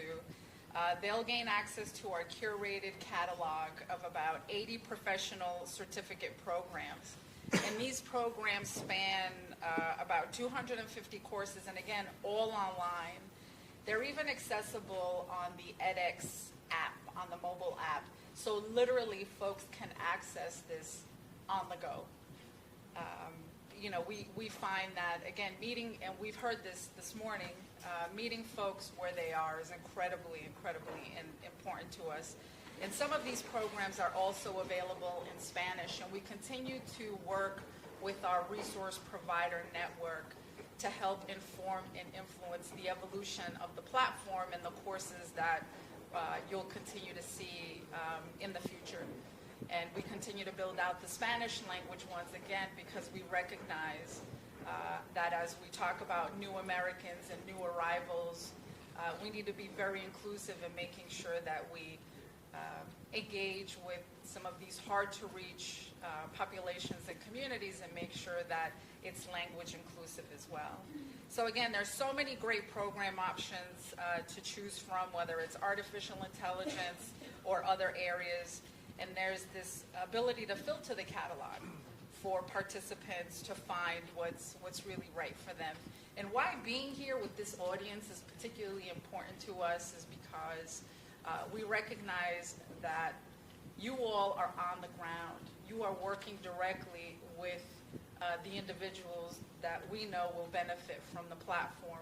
So we're really looking to engage with the provider network to inform you all of this resource so that you can help us amplify the impact. While we would love to get in the community directly, we feel that sharing this information with you by way of these convenings and these large sort of group gatherings allows us to engage in this conversation, but again, more importantly, cast a wider net, to reach more individuals. Sorry, folks, I'm trying to work like multiple things here at the same time. So you might be asking yourself what the length of the different programs are, and it really varies. Some can be completed in as little as a month, and so folks who are ambitious enough, they can complete 12 programs in a year if they like. Others will take a little bit longer, but again, because it's self-paced, that's really the beauty of the ability to sort of navigate based on the time that they have. So, whenever they're ready, they can, launch and accelerate, or if they need a pause and, pick it up later on, they can certainly do that. But there's no limitation to the amount of courses or programs they can complete in that 12-month period. So if they wanted to go crazy, they certainly could. And it's certainly their chance to start, a new career journey and improve or gain digital skills and create new opportunities for their future.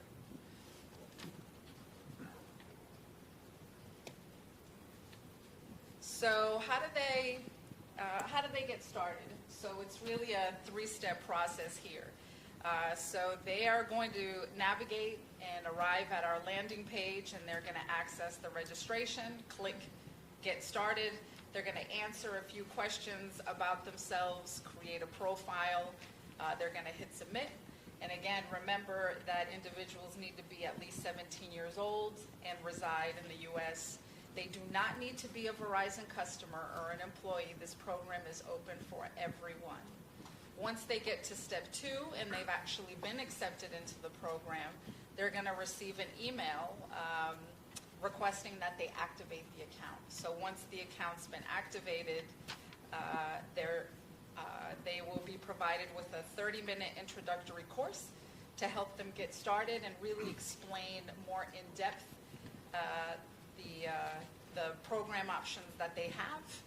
And as long as they complete this course within 30 days, their 12-month access will be granted and guaranteed. I don't know if you all can see my hair kind of blowing in the wind here. If I had a little bit more hair, you might be able to see that. But so I think as we kind of conclude, this portion of the introduction, I think what I just want to close with is that we're very excited about bringing this platform to you. As you can see, there are a number of career resources that we're very mindful of. We want to continue to be just a complimentary thought partner to all of you. We'd like to keep the lines of communication open.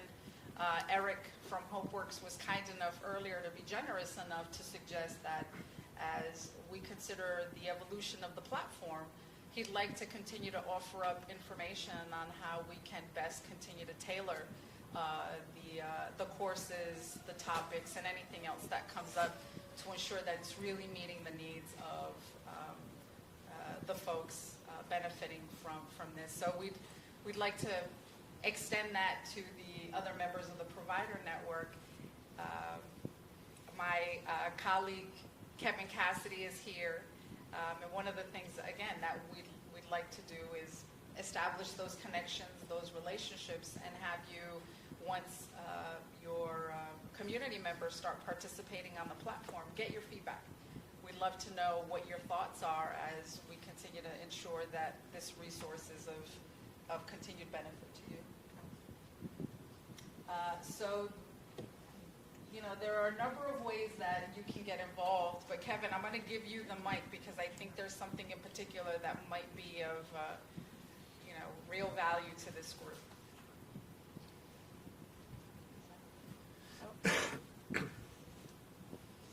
Hi. Next month, the Skill Forward team will be holding a virtual session where interested organizations can learn more about how to be an official Skill Forward partner as the group really upscales this program. They're looking for partners to fund with grants who will then go out and really scale up their own workforce development initiatives using Skill Forward. So if you use that QR code on the screen, there's postcards in the back of our table. You'll get an invite to a meeting on November 15th. You fill out a form, and at that time, they'll see the application, what it looks like, how you can apply, what they're looking for from grant partners, and how you can use the Skill Forward program to really upscale your workforce development initiatives and use it to benefit both you, your organization, and your community. So if there's any questions after in terms of the grant partner meeting, please let me know. If you just, again, use that QR code on the screen, or they are available postcards that we have in the back of the table for you to take away. Great. Thank you. And so that's going to conclude this portion of the agenda. And thank you again for the opportunity of introducing Verizon Skill Forward platform to you. But now we're going to get into the panel conversation. And again, thank you all so much for joining me. And if you don't mind, we're going to go down the line.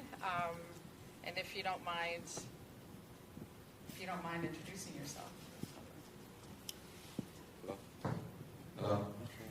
Hello, everyone. My name is Emmanuel Guzman. Manny, you can call me Manny. I work at HopeWorks, the newest edition.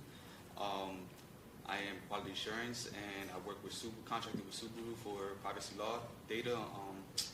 And I've been about, say, 4 months now as a staff member for HopeWorks. Before that, I was a roofer, which made me turn to HopeWorks because I fell off the roof. About 15 feet, cracked my skull, got surgery. I actually had a cancer bubble happen right here in my forehead. So if you see this battle scar right here, it's from that. So after I got a friend that told me about HopeWorks, and he said, you should go try this out. You know, don't work in blue collar anymore. Don't get your hands dirty anymore. And I was like, go ahead, yeah, I'm going to. I'm not trying to go up there and fall again, possibly kill myself. But no, I gave HopeWorks a try, and now I am a staff member in just about a year, I believe so. So yeah. Great. Hi, everybody. I'm Dan Roden from HopeWorks, and normally this would be the part where I would tell you what we do, right? But that is clearly unnecessary, right? we work with young adults who are ambitious, driven, right? You're not up on a roof if you're lazy, right?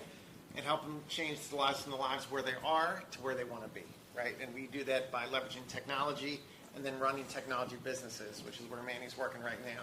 And the only thing you really need to know about HopeWorks that Manny didn't say but was clearly implied is that when a staff position opens, we hire the best possible candidate, which is usually a HopeWorks alumni. So I'll throw it over to you. Awesome. Hi, everyone. My name is Brendan Conlon. I'm the Chief Program Officer at Congreso de Latinos Unidos here in North Philly. I'm also a Temple grad, so it's been a long time since I've been here. Congreso specializes in housing, health, education, workforce development, and social services. So we serve about 14,000 people a year here in North Philly, so it's a big shop, a lot going on. And really, we're excited just to really work together and think about these workforce opportunities. For us, we really think about how to look at those high priority industries and dissect that ladder and find those starting points and find the credentialing and the employer base that really get that moving. And so we've really had a lot of success with our industry credentialing, designing, and bringing people in, training them, and linking them to employers. So we'll talk more about that today. Great. It's great to be here with you all. Great. I'm going to steal yours. Great, and thank you all for joining. So Dan, I'm going to start with you if you don't mind. So would you mind talking a little bit about your experience with the Skill Forward platform? Any thoughts, feedback, how you might find this as sort of a complementary resource to the existing? Absolutely, and I'll kind of tell you something that's probably not in your brochure, but it's a huge benefit of this platform and things like this is, if everybody just don't say it out loud, but if you think for a moment, just in your imagination about like the worst moment of your life, right? Don't say it out loud, but you're thinking of it, right? Now imagine if someone decided to make that moment your name.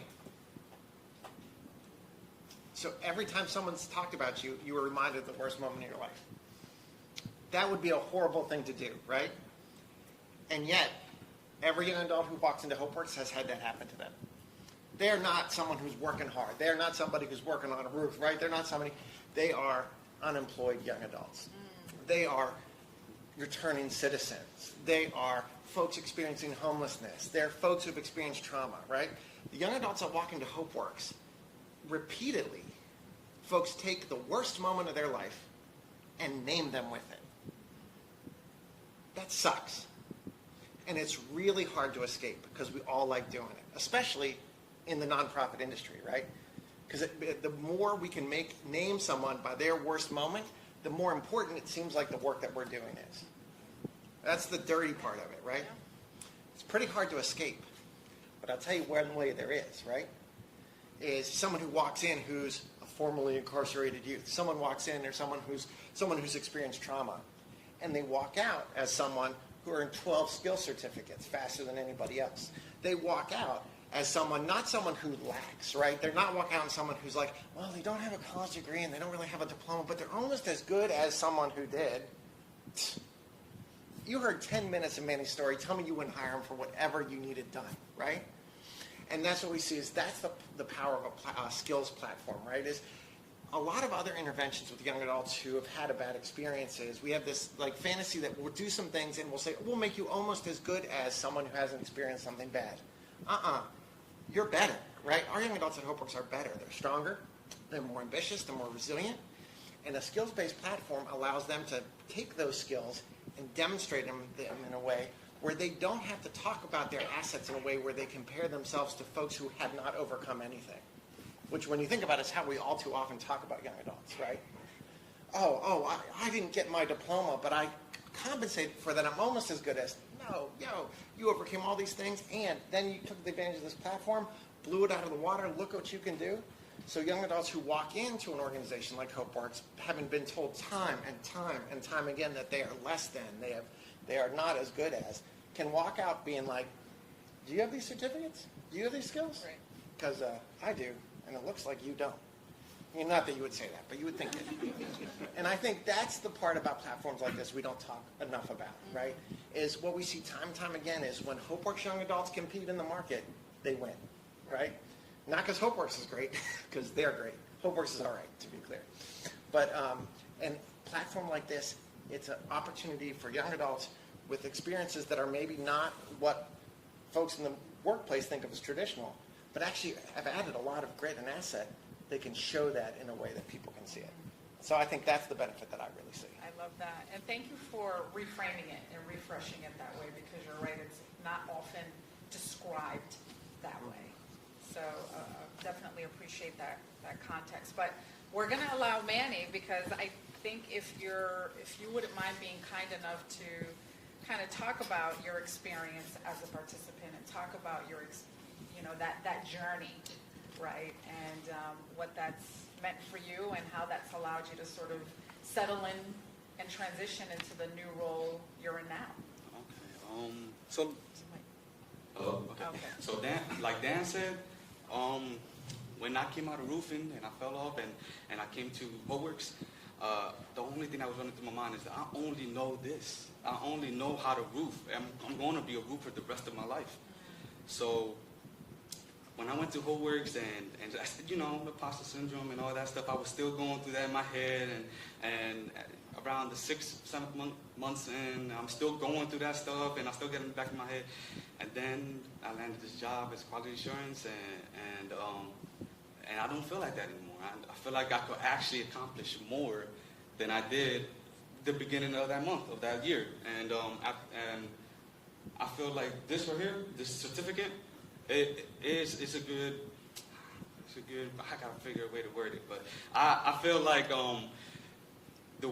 this would take it to the next level for them youth. If they get it the first 2-3 months, they're gonna feel like me, like how I did. They're gonna feel like they don't know nothing else but besides, in this case, selling or being in the streets or just fighting for the rest of their life for something they don't really know what to do. Yeah. And this is gonna take them, and they're gonna feel like me right now. They're gonna feel like, yeah, I'm actually more than what I did or what I know, and just by learning this stuff. Yeah. So my experience with Homeworks, I say it's a 10 out of 10 experience. I don't even know where I would be at right now if it wasn't for Homeworks, honestly. I still think I'd be on a roof, possibly almost falling again. And I feel like I could even become more than what I am right now because of Homeworks. I appreciate that. Yeah. And if you can feel the energy when he's talking about Homeworks, like I can he's radiating. And so I appreciate, again, sort of that energy and you honoring us with sharing that story, right? Can I go a little out of order? Oh, absolutely. We freestyle up here. So I just want to make sure Manny is good at everything except for bragging. So he talks about like, oh, I came to HopeWorks and then I got this position at HopeWorks. So our largest client, Subaru of America, Manny, as a HopeWorks intern, was working on the project. And they said to us, they said, look, we try like to 10x the work we're doing with you. Like, you're doing such great work. But, you know, do you have the staff? And we're like, well, we could bring on someone full time. And they're like, would that someone maybe be named Manny? Our biggest client requested him because his work was so exceptional. So like, Manny makes it seem like it just magically happened. No, we're like, Manny, please take this job. So I just want that. I love that. Congrats, Manny. Yeah. I know, yes. Brendan, we're going over to you, if you don't mind. So do you mind discussing Congreso's approach to workforce development and how the organization sees the connection between tech workforce demand and Congreso's training model? Sure. Yeah, I mean, I think in the spirit of not just the technical setup of our workforce portfolio in relation to the industries in the Philadelphia region, I'll get to that in a second, but whatever we train on and whatever we're bringing folks into, we really think about it as like a radical customer service experience. And I'll shout out Kim Cromer on my team. If anyone knows Kim, she's been in the workforce industry for like 25 years. She is a beast. She probably has an all-time record in getting people employed. And so she's been a great leader in our team to say, this isn't just you do this, then you do that, then you do that, and you go get your job. It's like, no, this is a transformation. And I think what Manny said is really a great example. It's people looking for a switch in their pathway. It's pretty uncertain. They go into the fog, and like our job is to make that really seamless, really a great value, and just take the load off their back while they're doing their thing so that they can go out the other side and just get to the next step. So that's been a huge piece for us. And we use human-centered design, which is something I've been really trained in over the years, that I brought into Congreso. We built a program design toolkit, and we have a whole culture around how to really think from the user experience, what their flow through our programs are. And we're constantly doing sort of that scan and the various design techniques that we teach to help illuminate any areas where that is not intuitive or not getting it right. And I think what that's done is created great value, but technically what that's done is it's really helped us get more people to the finish line. So every one of our workforce programs is above the 85% job placement rate. And so we've perpetually just been chasing that. If you start off and 60% of people make it, great. Well, what happened to the 40? Let's use our skills and use these design methods to go into that program and get a little surgical there and see what patterns we find. And we find that, the folks not making this tend to be young mothers. They tend to be men from a certain zip code. What's up with that? I have no idea what the solution is, but let's go talk to them. So we've set up our data tools and our systems for the way we operate our workforce programs to illuminate those pieces, and there's a perpetual cycle of that. So I just offer that to anyone and just to think about what that means for your organization, because it was a switch for us. We were doing good work for a really long time, and we will always get refunded because we were always doing good work. Great. But we were saying, yeah, but what about the 20, you got 80%, but 20% didn't make it. Who are they? Imagine that's you, your family. Like, go find them, go see what's up. And so that approach, I think, helped us really get a tighter mechanism inside of our organization to do that.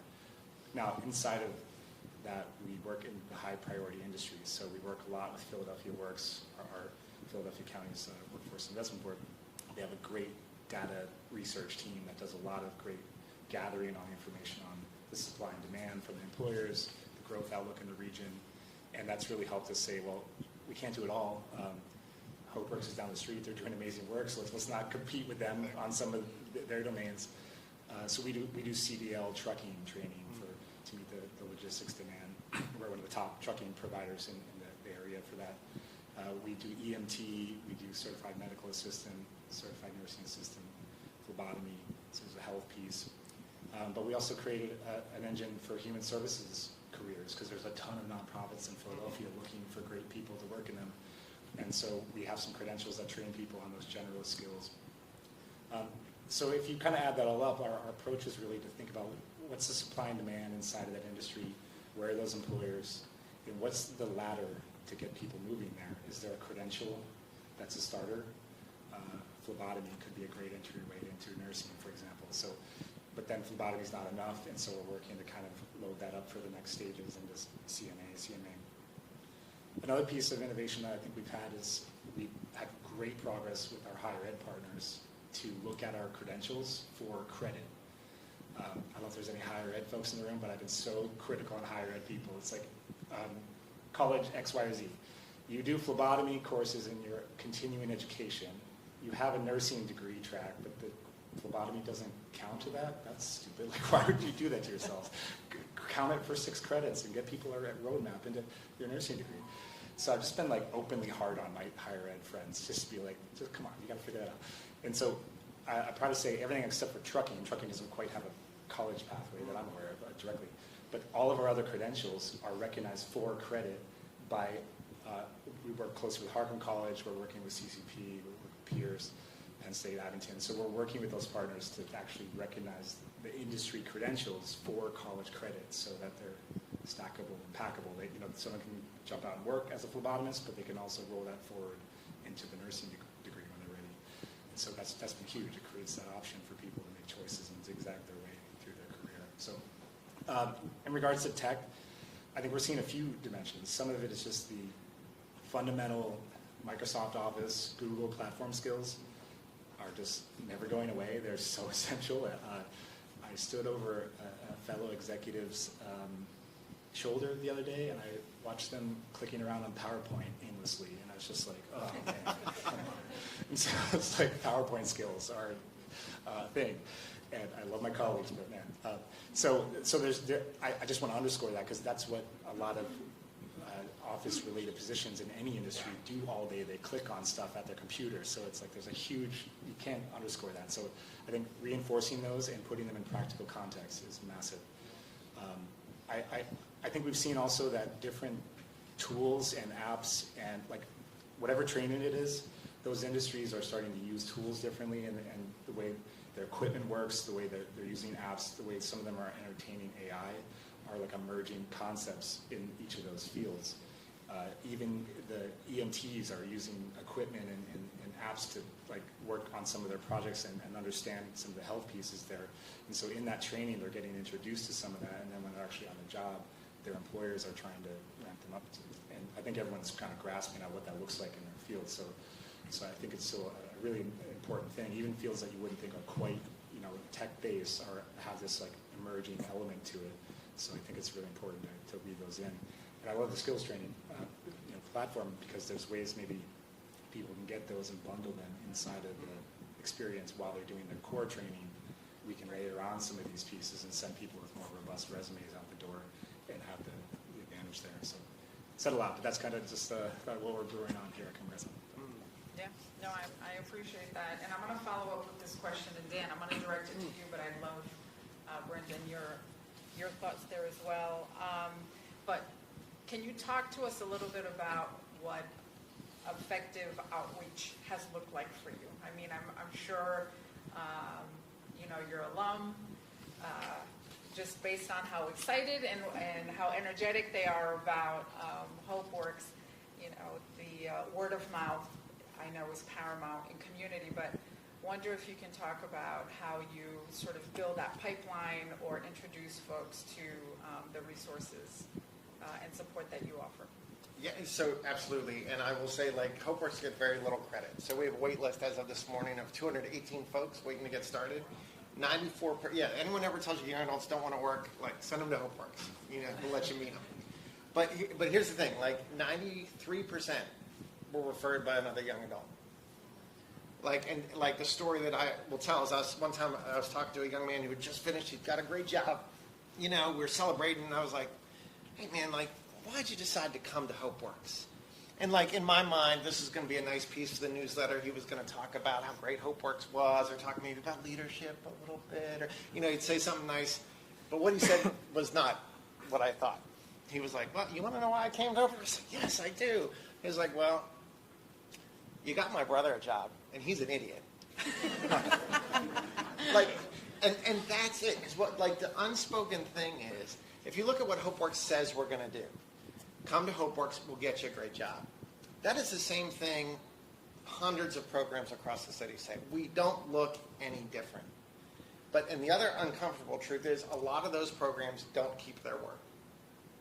And so when a young adult sees a HopeWorks flyer, sees that there's no social media play here, there's no flyer design that's going to get young adults in, because workforce programs generally are not credible.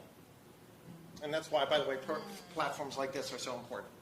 There are too many workforce programs that make promises they don't keep. So every time HopeWorks gets a young adult a job, the numbers is each young adult on average at HopeWorks refers 2.3 other young adults. Wow. And the reason is simple. We do what we're going to say we're going to do. And I'm sure Congresso has the same experience, right? And so, that's the answer. Is there is not an outreach strategy. There is not a design strategy. Do what you said you were going to do. And I think, again, that's why digital platforms that actually deliver results are so critical as well. Love that. I think that kind of deserved a mic drop. And congratulations to you. How about Congreso? Can you tell us a little bit about that pipeline and the excitement and how folks are learning about the resources? Yeah, I would echo a lot of what Dan said. Just maybe to add to it. Internally we feel that we want 100% success rates. It is intolerable to have less than that, and we're always hunting it down. And that's a culture we have to generate, and not penalize ourselves in some weird way, because sometimes folks are audit weary and stuff. But just to say, 75% is great. You'll probably get refunded, but 25% didn't make it. Who are they? What are their names? What are their story? What's the reason? Imagine if that's you or your family, right? So we take that very personally. And what that is and part of a design principle. If you're doing recruitment, we got stepdads out. We do a couple things to try to reach different, populations. But when you're in, you are in, and that's it. And there's no exception. Now we're after you. Now we're calling you. Now we're making sure you've got what you need. And I think there's a tipping point that we've really identified in every program's design. So as soon as you kind of meet them eye to eye, now it's a different story. Now we really are going to account for that. So that's helped. I think a big piece of it too is we think about stakeholder value, because it's the participant, certainly. We work a lot with the career links, for example. Folks that are seeking services through the career link get referred for various trainings, and if we're on that menu of trainings, which many of ours are, we want the career link team members to value Congreso and say, hey, there's a couple options here. This one's really good. And this is the one we know for sure you're going to graduate from. And we try to think, how do we make that smooth, because they're getting referred, and then the participant's getting strung along, and we take that approach with anything. We work with lenders on our home purchase process, so it's like they're as important as the participant in some regards, because you need them on the other side of this. So we try to think about that too. So A big piece too is the employer engagement. So we have a principle where everything we do in the workforce side is connected to a set of employer partners that have pre-agreed to hire the graduates. There's no training and then a cliff or a good luck push into the world. And likewise, we're not just getting people jobs. You know, so it's like if you're coming to Congresso, you're going through a very legit training that is well designed, and those employers are waiting for you. And we've made sure that that value exchange is really high. And what that's allowed us to say is our credential rate is this, our placement rate is that. You want to work for Penn Medicine? Well, they're waiting for you on the other side of the CMA training. And especially if we can sharpen that bilingual aspect that you bring, and you want to get that phlebotomy cert on top, then they're paying an extra couple dollars an hour. And so we're trying to sort of bring that whole value bundle together, and it speaks for itself. I think we haven't had to really do a ton of marketing in some ways. I do think there's different pockets though where we've been thinking how do we reach folks that typically don't access certain industries. Women typically don't walk in for the trucking program, but at Congresso we've been trying to really market that a little wider, and we've had several women come through and do really well. By the way, they're way better drivers than men. And so I think it's also just trying to open up different, a menu that accesses more geographic areas, different mindsets about work, and different access to employers that maybe those different pockets of our population in our service area wouldn't have thought about or don't have access to. And so I think that's been a big piece of it too. So they're saying, hey, here's what we offer. Here's the different pathways. There's a legit industry credential you get to take with you. It's worth college credit, and there's an employer on the other side. What do you say? And I think that is a big difference. Yeah. That's great. How about you, Mamie? I'd like to offer you some space to kind of share. Number one, to maybe sort of underscore, what both Dan and Brendan have offered, just in terms of, the word of mouth and how people are already excited. But anything that you can share in terms of folks in your particular age group, what's the best way to draw people in? How should we think about that engagement? Well, we know your experience, right? We don't want anyone falling off a roof. But again, just in the circles that you're in, what would draw young folks into this space, into this conversation, to kind of see beyond their present day? What might that look like if you were to offer some advice to us to make sure that people are aware of these resources and programs? Okay, if I were to go back in time and talk to myself when I was younger, first thing I would say, it works. It works. That's the number one thing I think youth will want to hear, that it works. It's not like how Dan, it's not like how Brandon said. It's not something that that you can tell when there's a lot, And you heard it takes a community to raise a child. It's the same thing for when you're creating a path for a youth. It takes TLC, Verizon, Upskill, all these communities for you to realize, or for us to realize that it takes for you to take that pathway. And as long as they receive results, and it's true to word, and it's what you say it is, then they will want to try it. It's not like statistics like the NFL. It takes 1% of college people to get into the NFL. No, this is, like Dan said, our retention homework is what, 93%? 93%. 93%. So when they hear that number, they're gonna know. Yeah, look, if they could do it, why can't I? Right. If I see him could do it, why can't I? But yeah, I think that's what youth wants to see, wants to hear, wants to know, that it works, and it's not a fake, it's not a hoax. Right. So. Yeah, I think that's what, if I were to go into the streets, into my neighborhood, and say, hey, come to Wholeworks, come to, what is the name? Congresso. And I tell them, look, it's not a lie. They pay you to do this stuff, and eventually you're going to come out with more experience and more views into life, point of views, than you probably would out of college, honestly. In my opinion, I'm a college dropout. So I feel like I had more experience in this last 6 months of Wholeworks than I did the first 6 months of my college. So yeah, experience, and it works, that's all. That's powerful. Yeah. So that means that we need to get you out there more to help tell that story. No, thank you. Maybe one day. Thank you. So Brendan, I'm going to kick it over to you. So we've talked about, what works and all the amazing ways in which you all continue to engage the community and potential participants. But knowing that there are remaining resource needs and ongoing gaps, what would you identify some of those to be?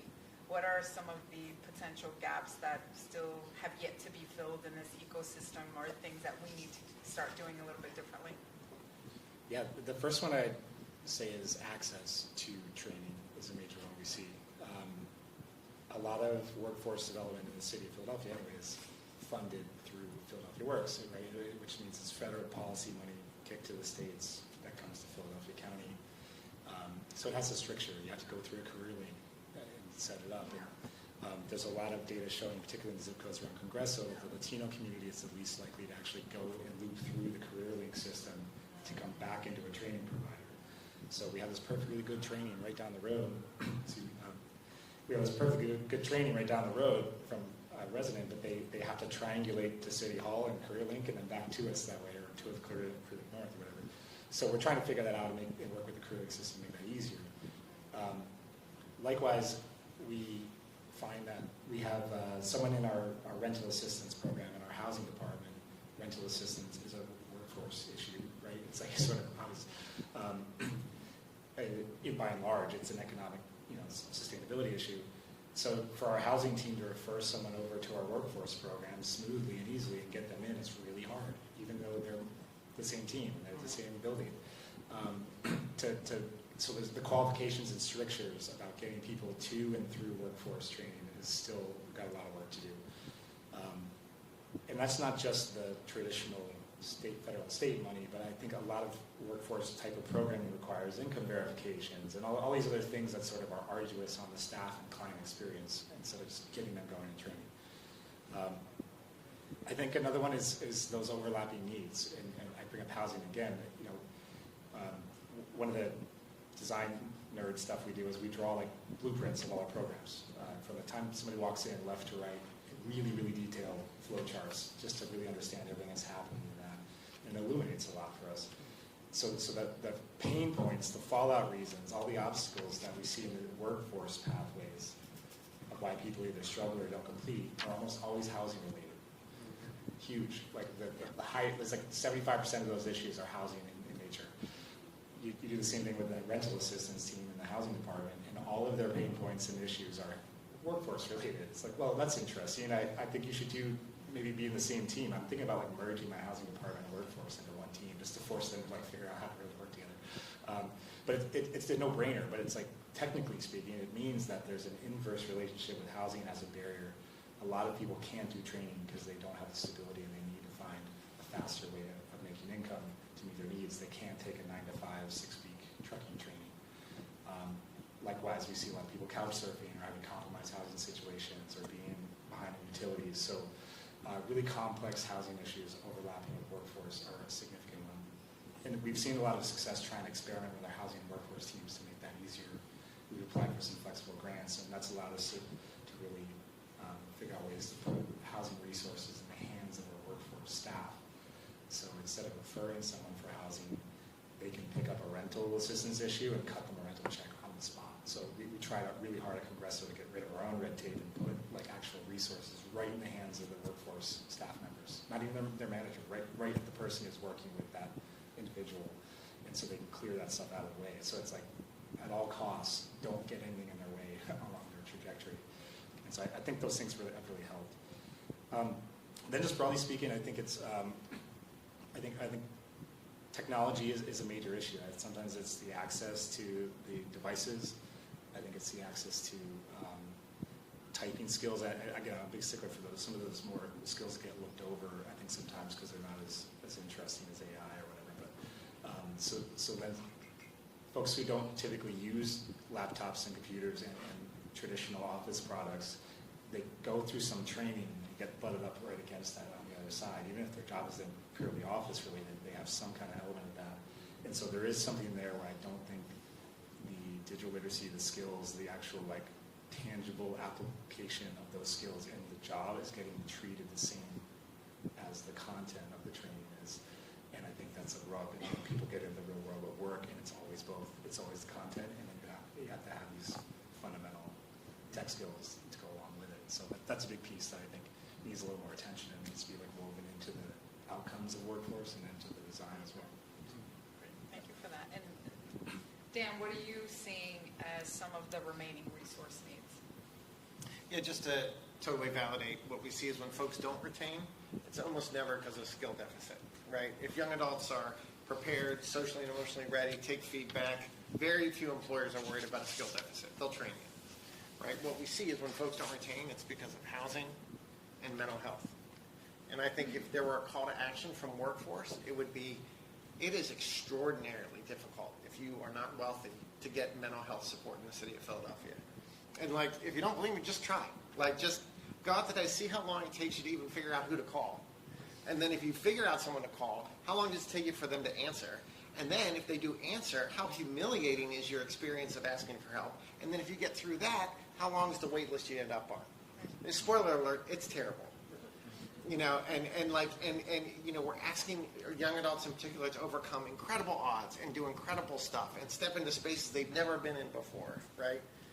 And if they have the audacity to say, I'd like a little bit of help here, it is incredibly difficult. Yeah.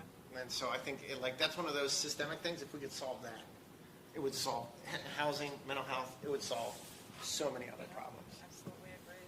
Well, thank you for that. And I'm going to conclude this session with the last question to you, Manny, and then I think we have time for maybe one or two questions from the audience. So, Manny, can you tell us, what do you enjoy most about your current role? What do you love about your job?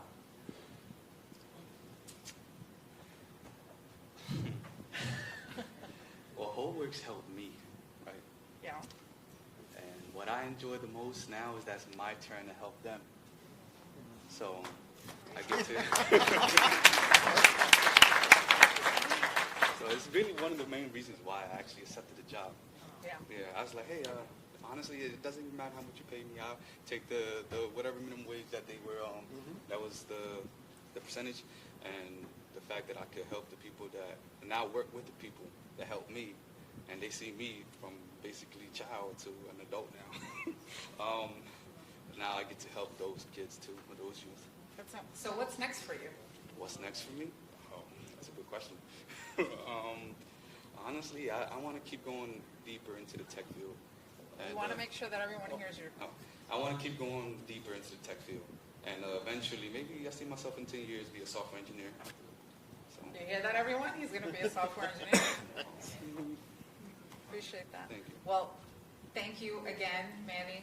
Appreciate that, Dan, Brendan. And so that concludes our formal portion of this session, but welcome any questions that you all might have for my distinguished panelists.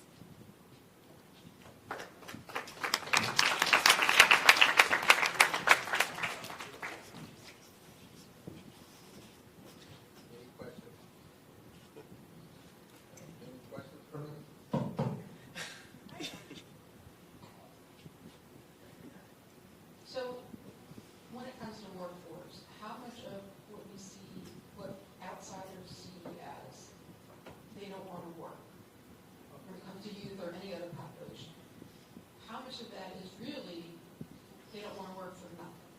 And how much of workforce development issues could be slightly resolved or moved toward resolution if wages were higher, minimum wages were higher? All the job opportunities that were out there, paying a living wage instead of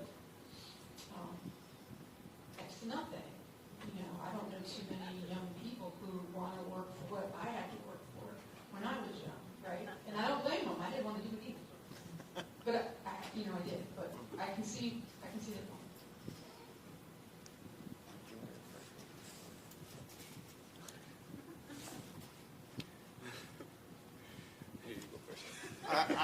I'll steal something that's it, Trish, right? I mean, I'll steal something that somebody said to me is, if you take any job that, say, folks don't want to do this job. Well, nobody wants to work in the sewer line, right? great. Then say the same question. I will pay you $300,000 to do that job. And if the answer becomes yes, you don't have a motivation problem. You have a salary negotiation problem. And that's it. Then from there, it's just contract negotiations, right? And I think that's the key. Is like if someone's saying that no one wants to work, right? HopeWorks has a wait list, right? We see what folks are doing every day, right? It usually means that no one wants to work in the conditions that you are providing. Right? Okay, right? I mean, you're right. And that's, so yes, 100%. Yeah, and I can add to that too, that there's a reason why Congresso doesn't mess with that level of workforce development. We're trying to shoot people over it. And so we're saying,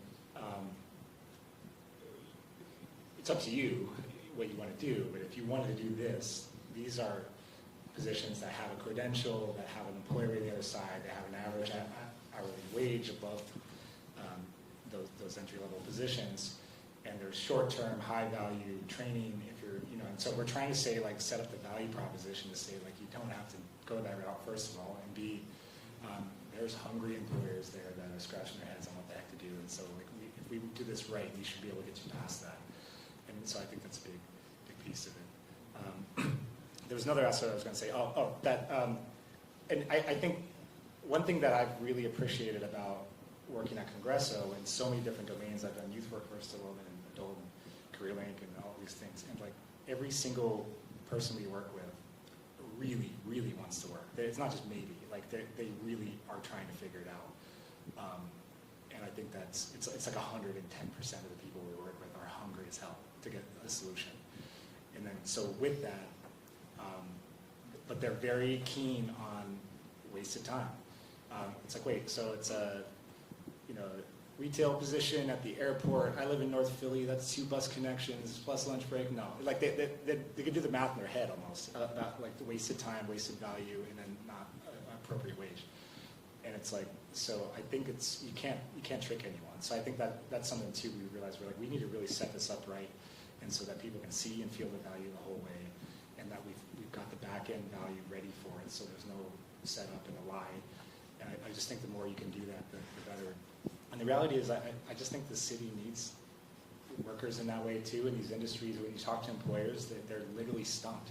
When you talk to higher ed, they're stumped about what employers want to hear. Like, bring them together and just say, like, what's up? What do y'all need? Because we'll do whatever we'll design whatever you need. And so we've thought about our role as that intermediary between the individual searching the world for their solution and their trajectory, higher ed wondering what workforce is doing and what they need, and workforce wondering why all their positions are vacant for 100 days on Indeed. And so the reality is there's a missing value there, and we're trying to sew that together and make sure that gets set up right. And I think that really has helped us solve that. It's not a wholesale solution, but I think it's getting there. And then the piece that I would offer from the Verizon perspective is one of the things that we're attempting to do is demystify, the sector, because it can be very overwhelming. And we know that for young people, especially first generation, if they grew up in a household where it wasn't normalized for them to have conversations about tech careers, or being in this professional career, kind of the idea of it can be paralyzing when it hasn't truly been unpacked or demystified. It can be very, very overwhelming. So again, developing platforms like this that can create affinity, that can create exposure, where we can start engaging in baseline conversations with individuals in the sector with similar lived experiences, where it just seems more plausible, more real. That's the role that we're also hoping to play, is really making our assets come alive. Identifying our workforce, folks that live, play, and work in these communities that, again, have the same similar background, similar lived experience, so we can have real conversations about barriers, but resources and navigation. And so very much appreciate your question. I think we might be bumping up against time here. 3 minutes. All right. One more question?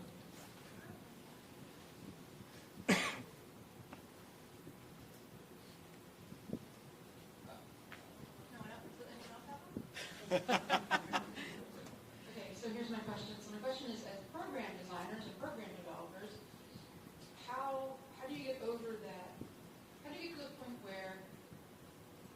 know you've got something to give those employers in the right amount of numbers.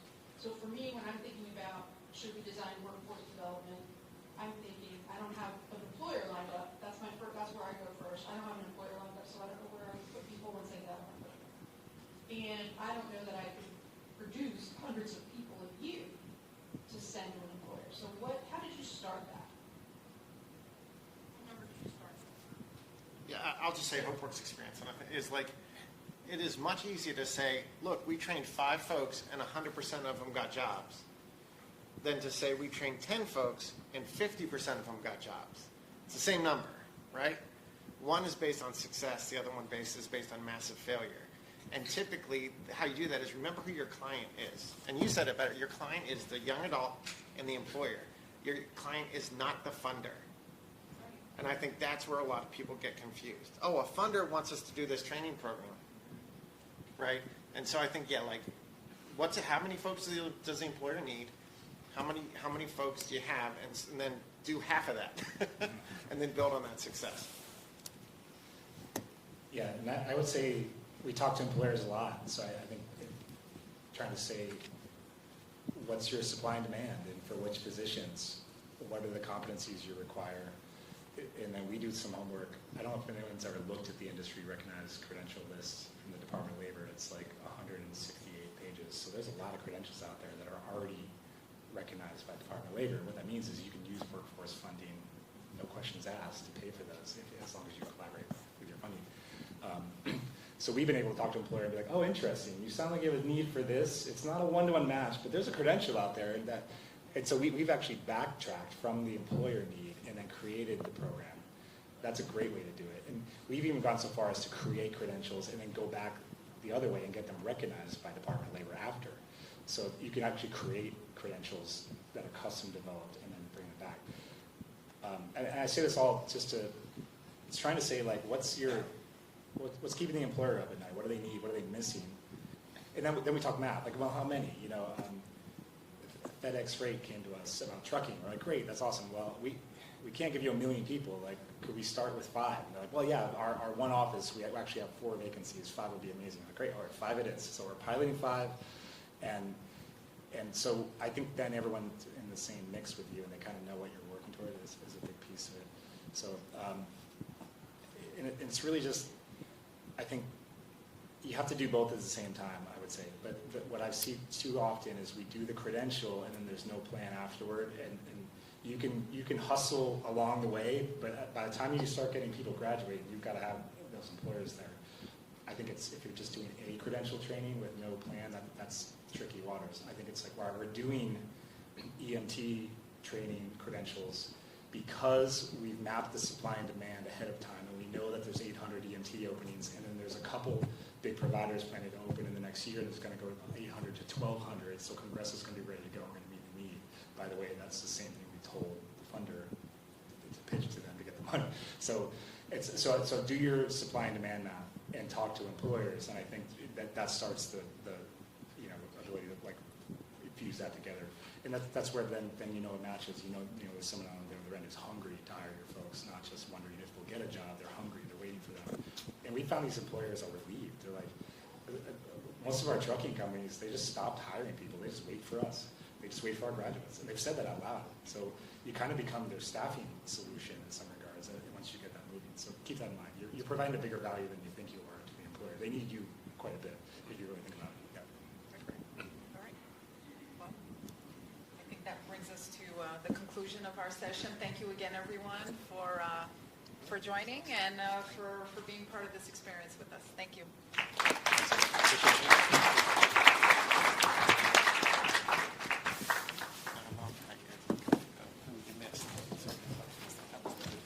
Well, we have 60 programs. Thank you. For that. Yeah. How you doing? Good. Good to see you. It's been a while. Yeah.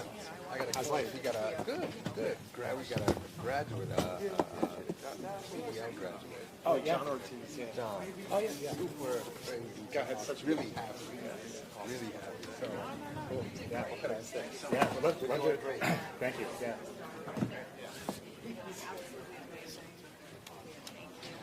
Thanks again. Appreciate it. Hey, everyone. Congratulations too, yeah. I used to do Hi, everyone. We have a short break, and then 2:30 the next round of breakout sessions start. So if you want to stay in this room, the session will be empowering immigrant and refugee populations. Right next door in 200A is digital equity in public health and wellness. And then just down the hall is our final attendee roundtable, which is the future of public internet in Philadelphia. Quickly, those are 2:30.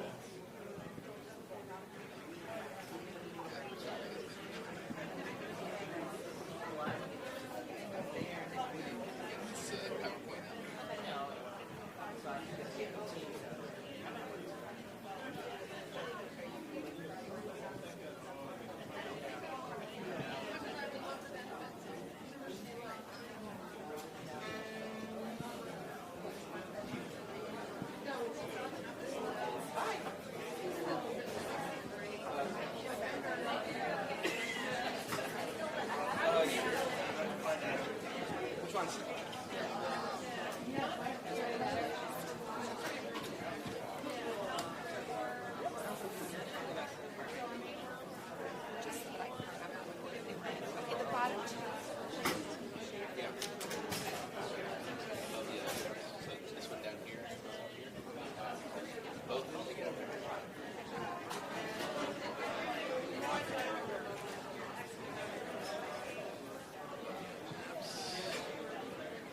Starting right here. Oh.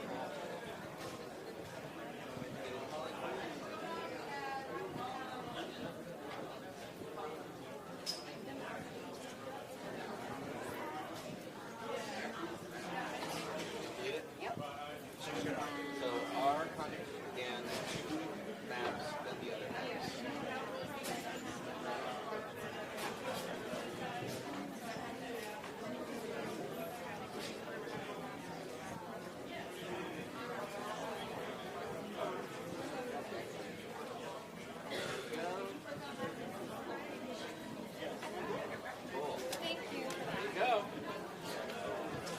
So the way this is going to work, I'm going to try to get as many seats up here as we can, but we're going to have folks just come together to the podium to present.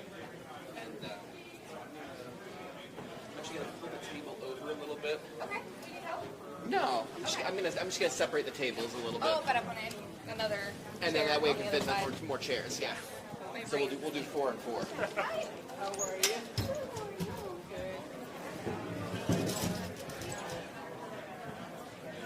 Hey, Michelle, thank you. I'm so sorry. I didn't get you the slides yesterday when I had them. I'm so sorry. Thank you for emailing me. That's fine. I was in a bit of a slide scramble.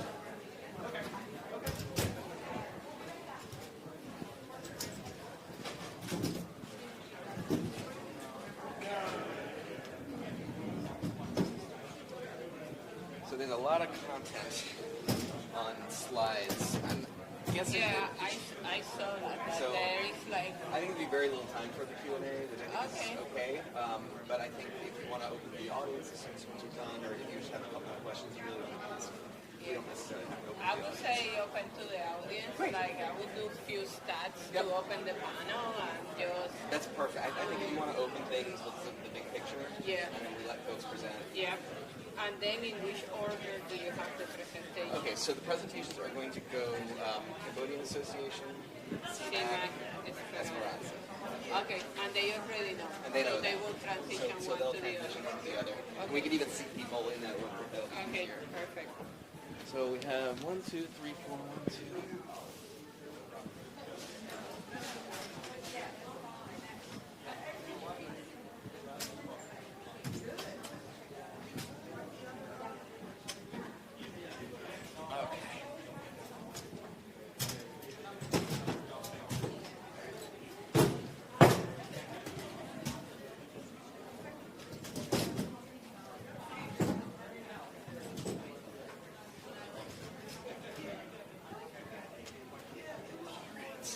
Thank you so much. I really appreciate you coming in. You know, this panel kept getting bigger and bigger.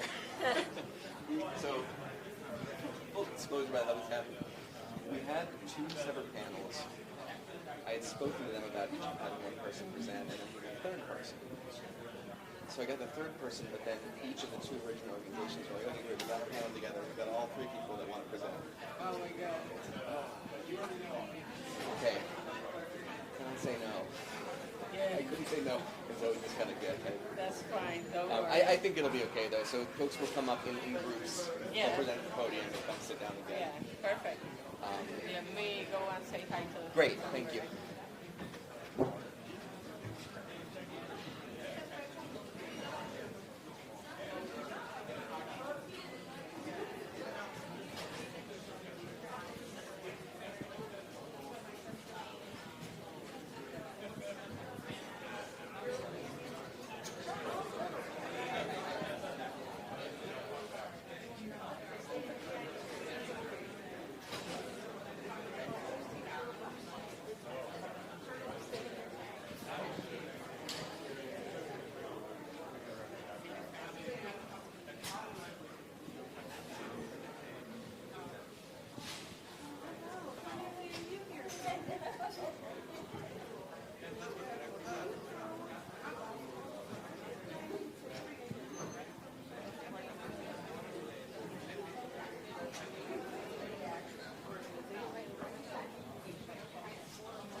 Thank you so much for coming. We're excited about this panel about empowering immigrants and refugee populations. Good afternoon. My name is Michelle Carrera. I'm the Executive Director of Siente. I'm also here representing the LEDC, the Latino Equitable Development Collective. We're a collective of 10 organizations in Northeast Philadelphia that work together to advance the needs of the residents in that area in different fronts, from education to workforce to digital literacy. So I'm very excited to be here with my colleagues that are doing an outstanding job in digital literacy and in making sure that we close that digital literacy gap that we have with our immigrant community. This topic is super important. I'm having the opportunity today to learn from 3 organizations about their best practices, their challenges, their successes in the implementation of digital literacy programs with non-English speaking populations. Is very important for us as a community. Just to give you some facts, only 12% of the non-English speaking individuals in this country are proficient in digital literacy. So that compared with 36% of the rest of the population, puts our immigrant community in a big disadvantage, especially when we talk about a skill gap and how important it is to have the digital skills to compete in the 21st century and to have the opportunity to thrive economically. 43% of adults with household income below $30,000 do not have access to broadband in their houses. So if you take Philadelphia being out of the largest, the poorest city, and take in consideration that most of the communities that we serve, the average income is $24,000-26,000, we're looking at a whole segment of the population in Philadelphia that don't even have access to broadband, setting them back in access to workforce opportunities, setting them back in access to connect with health providers and to advance their knowledge, especially with all the information that we're receiving now through the advances of technology. I think lastly, to put ourselves in context in how important this is not just for the immigrant community, but for us as a nation, is estimated by the World Economic Forum that the United States loses $130 million a day in economic activity due to the digital gap. So the work that these organizations are doing and the work that organizations like Sienta and the Collective are doing in the community to close that gap and to upskill our people and to make sure that everyone has that access to the 21st century skills that they need is super important, not just at the community level, but as a country level if we wanted to keep competing long term. So without further ado, I'm going to let my colleagues kick us off. Each of the organizations is going to do a presentation of the work that they're doing. We're going to start with the Cambodian Association of Greater Philadelphia. Then we will hear from CIMAC, and Esperanza will close us up. And then if we have some time, we will open the floor for some questions. Thank you. Greetings, everyone, especially the ones who survived to this point. Glad you're still with us. Very happy about that. My name is Saroj Chan. I'm the director at the Cambodian Association of Greater Philadelphia. I'm only here very quickly because the bulk of the content's going to be with my colleagues. But just to give you a quick spiel, something that was reminded of me, there was a saying, we're all in the same boat. There's an updated version that I kind of subscribe to, though, is that we're in the same storm, but we have different boats, right? Because someone's got a small little boat, a rowing boat, some people got a cruise ship, some people got like a Titanic, unfortunately. But yeah, so we're all in the same storm, but we all got different boats. So let's let that resonate and think about our colleagues here who work within this digital literacy space, right? So the Cambodian Association, very quickly, we're 46 years old now as an organization. We're one of the older AAPI organizations, founded in 1979. And to give you context, why is it that CAGP is here? Well, we run 12 different programs and services throughout the city of Philadelphia. We operate out 8 different locations across the city of Philadelphia. People don't know that. And we provide services and programs from cradle to grave. What that means is there's programs all the way from early childhood education, high school, children, adults, families, all the way to the elderly. And within these different contexts, we have the temperature of knowing what resources and what needs are there. Major key piece, digital literacy. When we're talking about digital literacy and digital access, you have to think about quality of life. As English speakers in this space, we're already talking about the difficulties we're facing already, right? Now you add other extra layers of barriers, disparities in there. And that's why this specific panel is so important, because the individuals here are going to share a little peek for you if you haven't had a peek into those worlds and those realms, right? So that's very, very key and important. So I'm excited for that. My name is Saroj Chan, my colleague Patsy and Chaya. We've been doing this specific digital literacy work for about 4 years. And something that a lot of people don't know is that when we won certain grants for digital literacy for our community, it was very hard in the early stages because of COVID, of course. But we knew that our other Southeast Asian communities was not getting access or resources. A lot of times within our city is when you get a check little bubble of like, oh, we found an Asian word, check, okay, we're done, let's ignore everybody else because we got one little token already. For us, we don't fly with that, so we extended a lot of our resources to other Southeast Asian communities. right? So it's beyond just Asian, that monolith. And as you leave this space, I'm going to just resonate with you, Southeast Asian, Southeast Asian, Southeast Asian, right? So that's very key and important. So a lot of resources that came through digital literacy work, we also extended to the Laotian community, the Lao community with Laos in the house. So that's very important work, and I'll add to the very end of what our future looks like, right? So to give you a quick background, I'm not reading this. Feel free to, I guess, find the slides, let us know, you can download it. But we are a community of refugees. This presentation of ours is focused on the former refugee community, i.e. immigrants. And just to keep in mind, not all immigrants are refugees, and all refugees are immigrants. But there's different experiences within that realm. A lot of Asian communities arrived to the city. They already had a community here. They already had programs and services. There was a lot of resources already. For our community, that's a big difference. All right. So for our quick journey, we started in 2020. The first class we ever held had 2 people. 2 cute elders, right? And just to keep things moving, as it went on, it started growing and growing and growing. And my colleagues will share how the heck did it start growing so big. But it's very exciting to a point where it's so loud in the classes that we have to re-strategize of how we can edit this, right, to make it a bit more effective. But we'll learn more about that, of how we got to this point in just under 4 years. All right, and now we have a quote, and something that you'll see every time we have a quote, we have a transition. All right, and I'll be back later.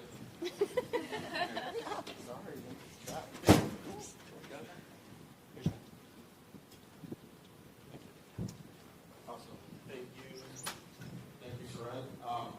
So like Saran mentioned, we started this program 4 years ago, and in order to start the initiative of having a digital literacy education in our community, we have to step back and see what the community needs, see what the common barriers are, and so with this slide, it shows you all the common barriers that we face as a country as a whole, So everybody has the same, common barriers that you would face for elders, for immigrants, for refugees, and so we want to face that as a community of Southeast Asians as well. So we have the same barriers that you see here, but we also have very unique focus barriers that we try to prioritize with our community, which is most of these. We have a lot of our community members are very literate with the language with Khmer and English. Khmer is the language for Cambodian. So we try to tackle these first before we move on to the next step of digital literacy. And the first thing that like I mentioned before, the first thing that we have to do is try to learn the community needs, what they want to learn, what they want to use, what they want to be able to try to understand with their technology. So we started off with learning how to use computers, how to use a traditional mouse and keyboard, and we learned that they don't really understand how keyboards work, and the dexterity for the mouse and clicking is as accurate as you would think. So we kind of transitioned out of that realm and tried to just focus on more tablets and touch screens and touchpads, because they're more used to that nowadays, because they didn't grow up with the traditional computers that we were used to. So we have to adjust our curriculum to try to meet the needs that the community wants, like having to teach more about iPads and smartphones and stuff like that. And in order to create a space for refugees and immigrants, we have to cultivate a more, adaptable learning community for our community members. So we have to make sure that the space that we provide for them is very welcoming, it's very open, because everybody's not on the same knowledge level and not the same literacy level. So we have to make sure that when they come in, they tell us what they want to learn, what tools they need to use, and we give them we give them options of what other materials that we offer them. There's a lot of experiences that we would share with you, but this is so much you can do in so little time. Another point that we have to tackle is how to accommodate these community members. So we don't have a lot of space that members would like to go to or travel, because a lot of people don't have cars. There's a lot of places as far from people, so we have to make sure to find a space that everyone can come together, be familiar with one another. So we initially chose temples, like the Cambodian and Lao temples, to try to make sure that this is a space that community members are able to come together and meet, because this is a common space that everybody usually gathers up in a space. And the biggest one that we try to prioritize, should try to tackle is mental wellness, because most of our students are elders or seniors, so they have a fear of technology and advanced technology because they are afraid that, they're afraid of scams, they're afraid of being targeted by identity theft and all that. So we try to educate them and let them know that these technologies are always going to be advancing, but they can also be useful to your essential needs and tasks in their everyday duties. So we try to educate them as much as we can, as simple as we can, to try to let them know that this is safe, it's optional. We're not going to force these ideas and all these tools for them to use, but we're going to educate you, let you know that this is available for you to use, and we want to make sure that they let us know how they feel about it, so we can better know what to do in the future. And this is a quote that I learned from in the conference we attended earlier this year, but the ability to learn new things is ageless, and I feel like this is a great quote to tell with our elders, because, like I said, they're very fearsome of technology, so just let them know that just because you're old doesn't mean you can't learn new things, And so with that, this is another testimonial quote from one of our students. Thank you. I'm going to try and keep this quick so we don't have other presenters. My name is Kathy, and I work for the Cambodian Association, but I'm Lao, and I have an organization called Laos in House, and I'm so grateful that the Cambodian Association has allowed me to experience their technology class one day, and I was like, can we copy your lesson plans and bring it to our community? And they said, sure. And so I took the lesson plans, and the first thing I did, just like Chai, was like, you know what, I'm going to skip all the ones about computer learning, because none of the people in our communities are using computers. We're going to skip to smartphones because that's what we have access to. And so in collaborating together, we were noticing some differences, and so you'll see on this chart here that the Cambodian Association started their class in 2020, and it's now grown by 2024. In addition, how we're getting the word out, so word of mouth is obviously the initial outreach, but as we start to teach our students social media and how to use the phones, that they themselves are starting to become their own recruiters of students by asking them to phone. So we have 3 main locations. There's the South Philly Khmer Temple, the North Philly Lao Temple, and then of course the North Office for CHP. The majority of our students come from the surrounding areas of those offices and of the office and temples. But we also have a few that are outside Philly. I believe that for the Cambodian Association, the furthest student comes from Darby. For our Lao students, we actually have somebody come from Delaware. So this means a lot to our community. I especially feel online when we're always promoting our classes. We think in our minds that we're just promoting to the Lao Philly community, but we get people from Virginia, as far Arizona. They want to know, can we also share our lesson plan? Can we put our classes on Zoom so other people can watch as well? So power of collaboration. So I'm just going to talk quickly about having work together. So again, we were able to adapt existing learning materials, and the great thing about being able to adapt is then we as advocates get to go back and say, that program where you're giving out free computers, we don't need it, that doesn't apply to us, but if you have something else where it's helping with language access or how to use translation tools, that would be better. That would be a better plan for our community. Real-time adjustment. So, like Chai was saying, we hold most of our classes in the temple because that's where the community is always gathering. And like my head monk likes to say, you can catch the let out. So we always schedule our classes right after services. And because we have so many students coming in, we have to adjust to real-time needs. So like if we have a lesson plan that is talking about sending text or messages, and we realize that a student cannot read, we have to then adjust the lesson plan to include, okay, this is how you send an audio message. We're able to compare and collaborate notes. So at the end of each lesson plan, there's a field trip that is planned, and one of my favorite ones is when we took them to the zoo and we had them do a scavenger hunt, and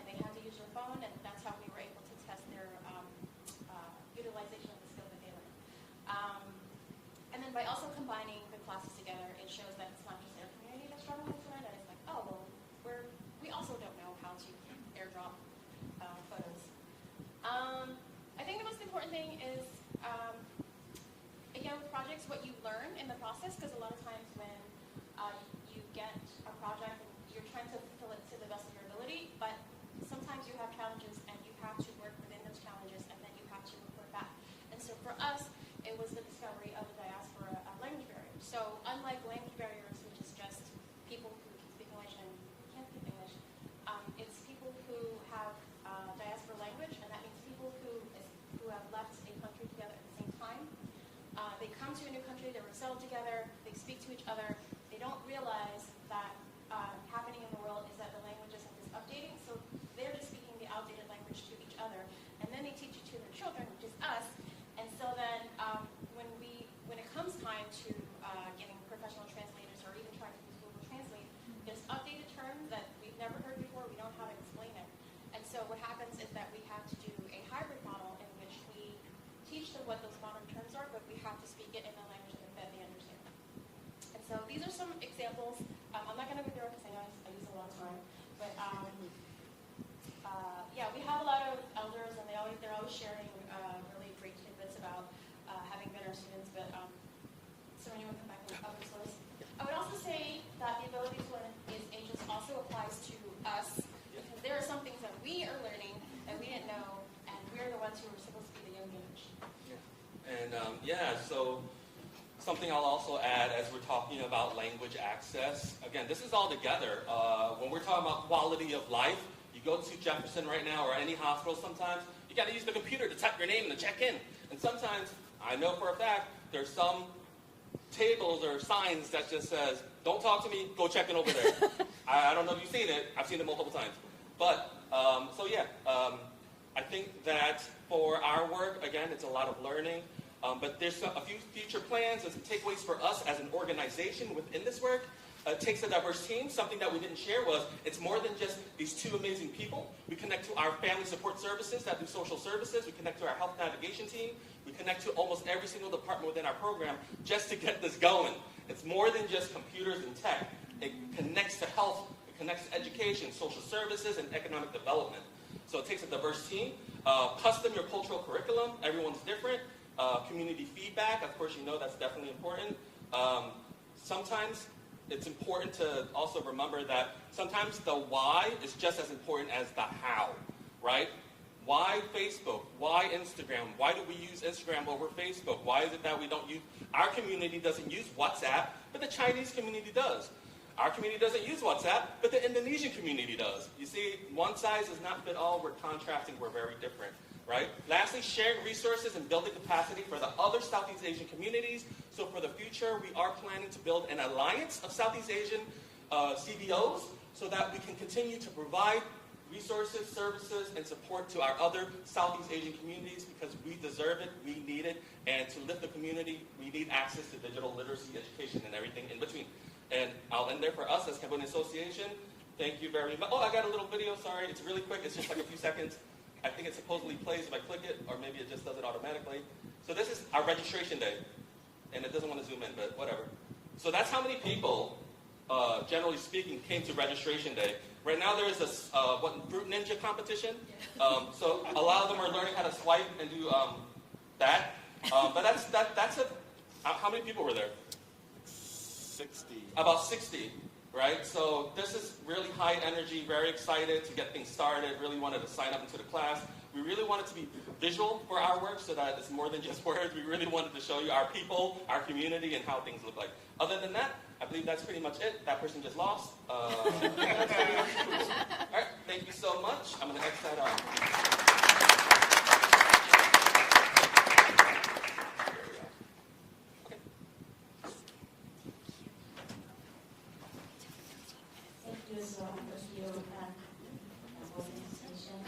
Hi everyone, my name is Sakina Dekul. I am the Adult Literacy and Digital Access Coordinator at CIMAC. For those who never heard about CIMAC, CIMAC is a non-profit organization based in the heart of Philadelphia, in the heart of South Philadelphia. At CIMAC, we serve different communities, different immigrants and refugees, documented, undocumented, English speakers, non-English speakers, immigrants and refugees. Also, we serve more than 56 languages and dialects from around the world: South Asian, African, Northern African, Central African, and Middle East, and some Europeans as well. So CMAC joined the Digital Navigation Network early 2020 within the pandemic, and when everything started to switch up to online Zoom classes, digital navigation program just helped our clients. We started our digital literacy classes with around 12 students, but now, as of today, we have 150 active students, and the waiting list for the winter cohort is already reached 94 students on the wait list for the January cohort. So, of course, I have an amazing team there. So, at CMAC, who is the digital navigator at CMAC? The digital navigator at CMAC acts as a digital support. At CMAC, our digital navigators help community members and the families that we are serving with digital literacy, devices distributions, free laptops, free hotspots, get them connected to free or low-cost internet, make sure that all households have internet, at least a hotspot to help their children within the online schooling. And also, the digital navigation program at CMAC is in the heart of the other programs, as you may see here in this slide. The digital literacy program is interacting with all programs that we have at CMAC, including the civic engagement, naturalization, health insurance enrollments, public benefits, education access, and also the safe family programs besides the elder programs. So at CMAC we have many doors, and the digital navigation program is one of the doors. So at CMAC, either you came in through the digital navigation, digital literacy door, or you go out through that door. Because all our co-workers, case managers, case workers, they refer to us their clients, and also we have word of mouth, we have our social media. So I am proud that we are making changes in their lives. We have many success stories. We have many successful feedbacks that we receive from our clients and families. And as of today, we expanded this program to have, because there is a need, and more than 150 students. To be honest, I don't have enough space to put all of them together. We have, of course, online classes and in-person classes. But we expanded our program to have monthly workshop for digital literacy and computer class for everyone. And also we have the online classes expanded to evening classes to serve the workers after work. We have after work online classes. And also we are expanding this program to have the job circle classes. After teaching them how to use a laptop, connecting them, giving them a device, we help them with resumes, cover letters, and job searching. Also, we expanded this program to reduce poverty somehow. When we help people finding job, we are saving some families to have a safe life and a dignity. On this, I will turn it over to my co-worker, Eugenio, who is a digital navigator specialist. Thank you.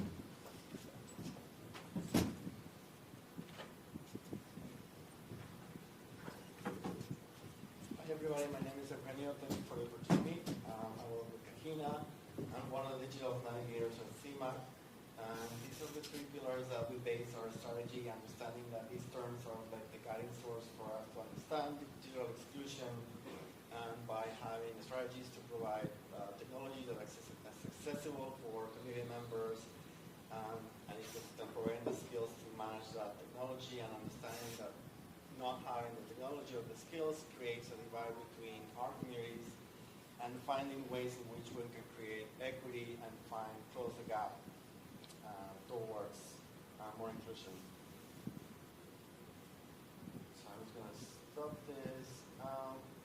Yes, so in terms of like linguistic inclusion, we provide services, the ESL classes, but also we do customize further assistance providing podcasts or media resources where like learners can be exposed to other kinds of accents, and also they can it is accessible for their devices, for their skills. We also provide opportunities. We, as a digital navigator, in many cases, we function as concierge in between, like ISPs, for example, dealing with extra charges. So we reduce a lot of debt within community members that sometimes don't have the time or the resources or the English barriers to advocate for themselves. So we are pretty much the Karens of the immigrant communities, and we're proud about that. We also find ways in which we can like strategize and help together create a strategy so they can prevent increasing debt, like applying for assistance programs for like hydro, pico, things that are required, systems that are in place but are required to be executed online. So we close the gap by applying for in collaboration with the clients. We also close the gap with like providing, helping people to connect with community services or participate in community events. So one of our largest populations that we serve is elderly immigrant populations who are left behind, and they are facing with isolation and barriers to connect with like managed health because everything has moved to their phones or devices. So they come to us and like we do like customized classes or one-on-one touring for elderly populations, and we also help people apply for low-cost internet or find solutions that are works for depending on because we serve different populations with different economic and citizenship status. We try to strategize to find the solutions that apply for each client. Each client and each situation is different, so we're like patching up different programs or finding strategies in which we can like provide the resources, provide devices or skills depending on whatever the needs are. So we believe that having the autonomy to make choices and have the resources like technology is like it's a very important it's a value for us. So everything is we work in collaboration with other areas. And these are, I'm not going to read the slides, but these are pretty much what we do in terms of like how do we divide the department in terms of like accessing, looking for job, employment services, health services, accessing to healthcare and legal services. But more than anything, our main focus is creating the strategies together with community members to adapt, even if it's small or depending on everybody's needs, implementations that can make their life easier or can find better opportunities for employment or for health, increase broadband connecting students for lowering the internet costs, for also work with the city with the hotspot programs for K-12 students. So we're the middle person that check the needs of the family and provide them with the device, but also train them how to use the device and troubleshoot. Some of the devices don't work, or when they have an issue, they come to us. We have a strong base of clients who are self-starters, and they work as Uber drivers or they sell food on the market. So we try to find solutions that are digital solutions that can like make their life easier or like advocate for themselves. For example, for Uber, a lot of the Uber drivers who come to us, they don't know how to advocate themselves when there's like a complaint or they have like somebody's buying a ticket. So again, we function as a concierge in between Uber and us, but also we provide the resources so that trained people, they can do it themselves. So pretty much we're like a middle person in between like legal status with like, for instance, immigration. We help community members to set up their account on USCIS and teach them broad strokes how to like navigate, find their profile, how to read the information, notifications that come out, what to look for. We also train people how to use my Compass app, which is great, but it's not intuitive to use. So we help people to set up their profiles, but also find ways so they can see the benefit to use this app in their phone or in their desktop computer. Same thing with health applications like MyChart or IDX. Provide digital skills with community members, and then find where the job employment agencies or boards like Indeed or Career Link are, and then just helping people how to look for the jobs that they're inspired to get. So a lot of because of the lack of information in different languages, we try to, as much as we can, we try to fill the gap. And when the ACP was ending, we created our own ending campaign, because a lot of the information was in English or Spanish, but a lot of the communities who didn't speak Spanish were left behind, so we have to strategize and translate those campaigns in culturally appropriate translations for each community, and then find a strategy to distribute those campaigns within the school board or health providers or other agencies that we work in collaboration with. So these are the flyers that we came up with. These are the flyers that we have for encouraging members to have the Compass app and then just come to us. We're trying to encourage people to see that there's a need. Because I feel like we feel like a lot of, in many cases, people default to not seeing the horizon or the future, and they don't see that there's a need. So we're trying to help people to see, oh no, if you have the app, the Compass app, you'll be able to find what benefits you have. You can print the record in case you want to apply for funding, or if you want to submit a document, you don't have to go all the way to the office. Like finding ways in which people can feel they have a technological need, and then we can find a way to resolve it. So these are the flyers that we create for that. We work in collaboration with other digital agencies, which is very helpful to work in collaborations and see, sometimes we bounce questions, share resources, redirect people, and we work with Esperanza, University, Drexel.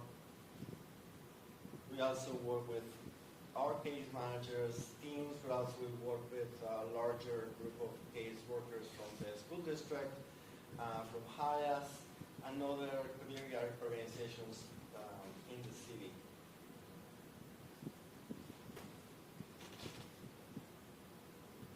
So these are our contacts. We love to hear from you if you have any questions, and we can provide some resources, or if you have ideas how to work with us. We do a lot of tablings, different community events. We believe that trust is the most important to working with communities, and we try to be in the community and make ourselves available to, as Kahina says, we are one of the doors of many doors.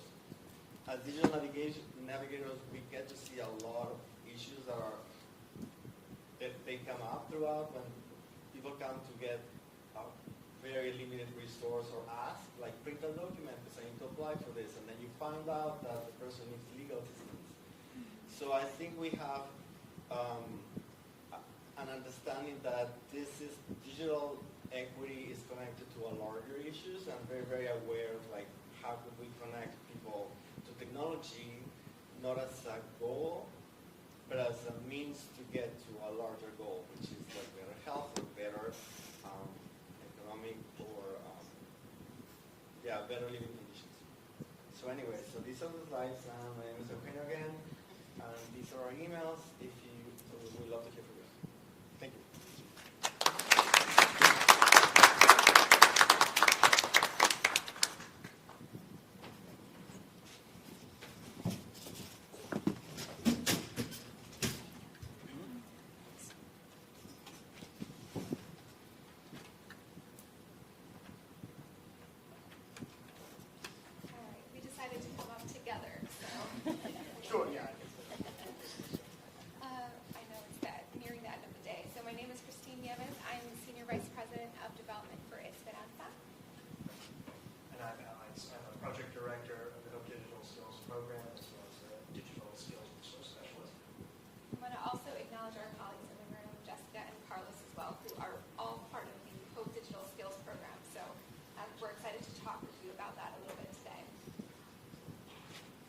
So, like many of our colleagues here, we just wanted to situate the context of this program. Esperanza was established by the Reverend Luis Cortez and the Hispanic clergy of Philadelphia in 1986 in order to address the unmet needs of the Latino community in Philadelphia. We serve about 25,000 people each year with programs that span education, community and economic development, workforce development, the arts. And all of this is producing new graduates, new business owners, new homeowners, and citizens. Today, nearly 4 decades later, we are an over $80 million family of organizations. We have subsidiary 501c3s included within that, institutions and programs, and about 650 staff across all of those. We deliver our direct services primarily in Philadelphia. I'll talk a little bit about our approach to doing that, but have also had some extensive experience doing training, technical assistance, rebranding, and sharing of models with other Latino-serving organizations nationwide. Following KHL Connect Ed, our Hope Digital Skills program was launched in 2021 with support from Comcast, NBC Universal, the Hispanic Federation, and then scaled dramatically from 2022 to 2024 with support from NTIA through their Connecting Minorities Communities program, as well as our United Way. Here's some of the faces in our community. Regardless of what our program is, we take a pretty similar approach, right, and lens to how we do that work. We try to address the systemic causes of poverty through strategies that include building assets, giving people the tools they need to know how to do things for themselves long term. We build Latino operated institutions and programs where Latino leaders are present so that cultural and linguistic competency is centered within those services. We leverage learnings and data insights to inform the work of our future. We seek to facilitate what many of our colleagues spoke about today, these transformative aha moments where you might be getting a particular service or need met, but you realize that there's a whole world of possibility beyond that, right? So facilitating those key moments. We seek to equip the next generation of Latino leadership to influence various sectors, including digital skills, and to have a generational impact in the lives of individuals, families, and our neighborhood itself. So similar, again, to some of the models that you've seen, right? The digital skills program is really embedded within an ecosystem of services. Here at Esperanza, we have been working to transform El Barrio, or our neighborhood, into an opportunity community, which is a place where anyone at any income level should have access to economic mobility and a good quality of life. That includes safe schools, safe streets, employment opportunities, but in order to get all of those, you also need digital skills. So why did we begin? So we began in earnest, as I said, around 2021, in part because of COVID and some opportunities that had presented themselves. We knew that we had a unique ability that we have used in other areas of need, for example, vaccine education and outreach, a unique ability to reach out to Spanish-speaking individuals, trust among the local Latino community, and our North Philadelphia location that would allow us to address some inequities that we were seeing around digital skills. We wanted to leverage assets that we have. We operate one of only 2 Hispanic serving institutions in the state of Pennsylvania, Esperanza College of Eastern University.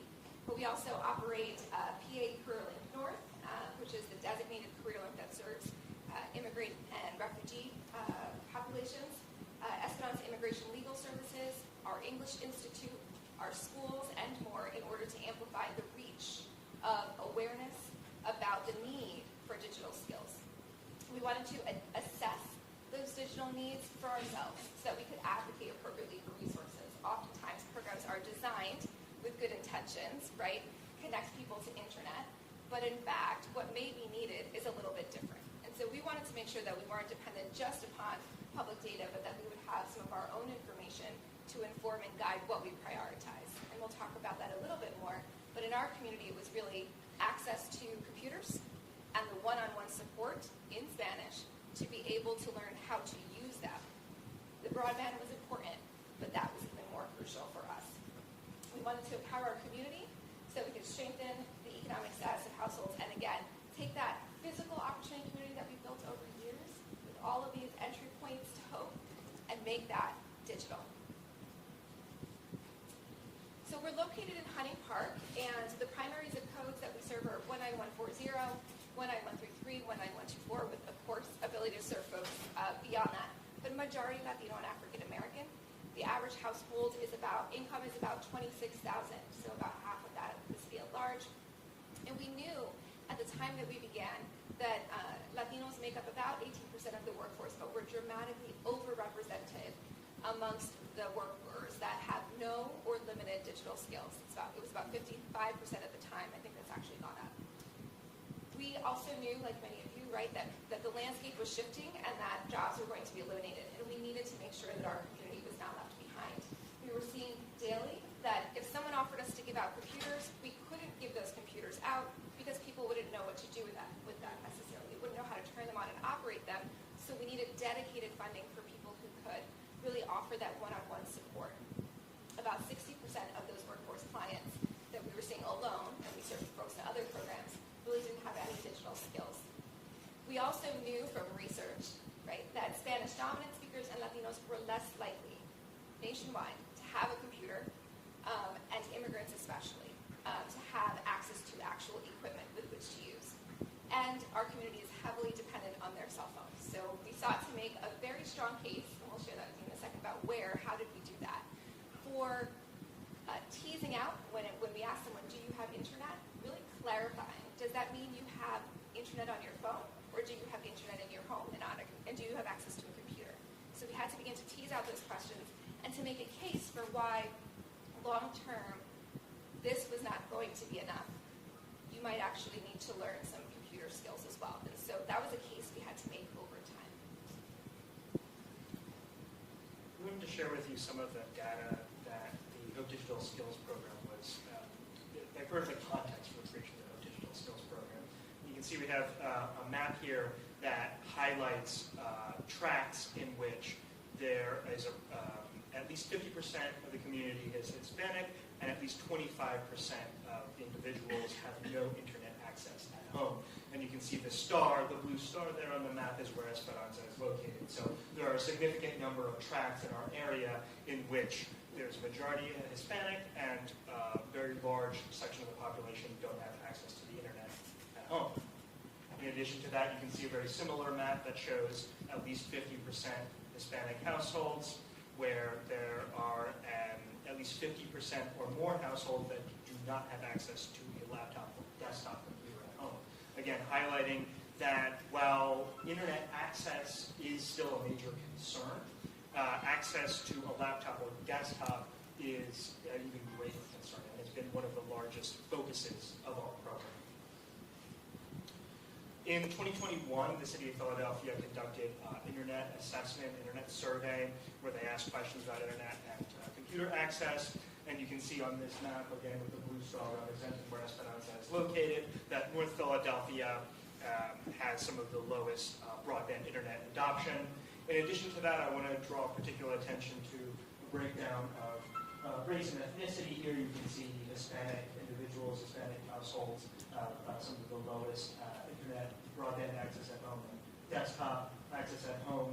But even more than that, in the chart below, you can see that when broken down by language, there's an even greater gap. People who responded to this survey that only speak Spanish, or that responded to the survey in Spanish, you can see that only 45% have a working desktop or laptop computer at home, compared to 63% of all Hispanic individuals. Same goes for working tablet or computer, and also having broadband internet access at home. So there's a major gap there when it comes to people who prefer Spanish as their primary language.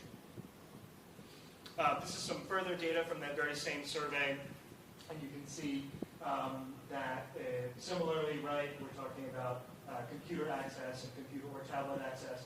Philadelphia has some of the lowest rates of computer access and tablet access. Similarly, in 2020, again, Hope Digital Skills really started in about 2021, so this is all data that kind of informed its creation. In 2020, the city conducted a survey of locations where free public Wi-Fi is available, And you'll notice that near where Esperanza is located, and really in the vast majority of North Philadelphia, there are very few places where individuals can go for free internet. So those large percentages that don't have broadband at home also have very few places where they can go and get access to the internet for free, which hopefully will, one of our goals is to have a free Wi-Fi park at Esperanza that individuals in our community will be able to use, and be another dot on that. Here I want to talk a little bit about our education campaign and awareness campaign, the way we advertise for our digital skills program.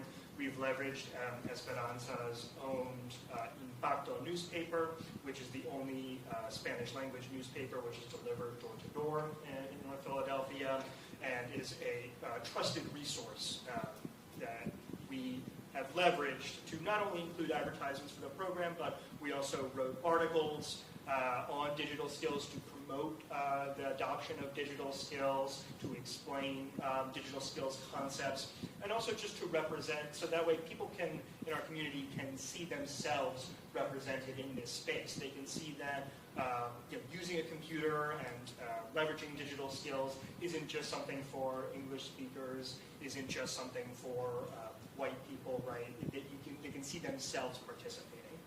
In addition to that, we also leveraged influencers in radio and print. So, for example, Maria Pilar, who is a trusted voice on the radio in North Philadelphia,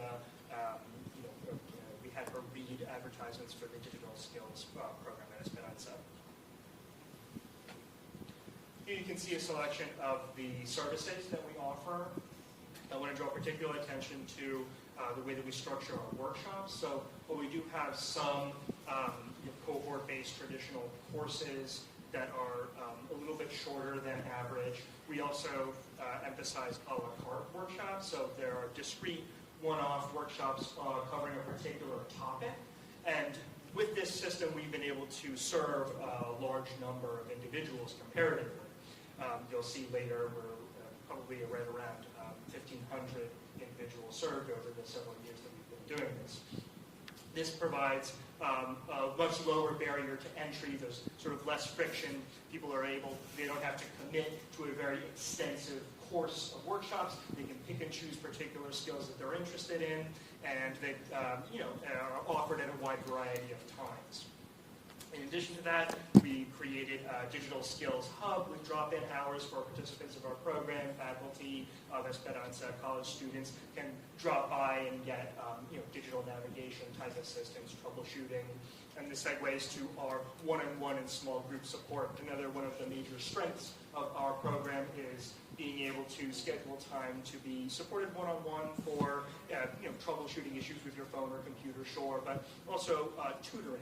So, I'll give you an example. So I have an individual, Maribel, who is an independent contracted behavioral health specialist, and she needed help creating a workflow for forms that she uses on an everyday basis, learning how to navigate things like PDFs, managing files, things of this nature. Or, for example, a small business owner wanted to learn how to edit a video for an advertisement. So these are the types of things that we're able to do on a one-on-one basis that are more specific to an individual or more advanced than what we'll be covering in a workshop. Lastly, I wanted to highlight also the call center survey. So Esperanza wanted to not only use pre-existing data to inform its approach, but to conduct our own research that we owned and crafted. And so we conducted a call center survey that Christine will get into some more details on later, but to get at the heart of some of the issues impacting the community of North Philadelphia, the Hispanic community in particular in North Philadelphia, when it comes to computer and internet access. Here you can see some more pictures of our digital skills classes. My colleagues there helping out some individuals at a computer. So we've served over 1,400, may not be more than that, participants since the program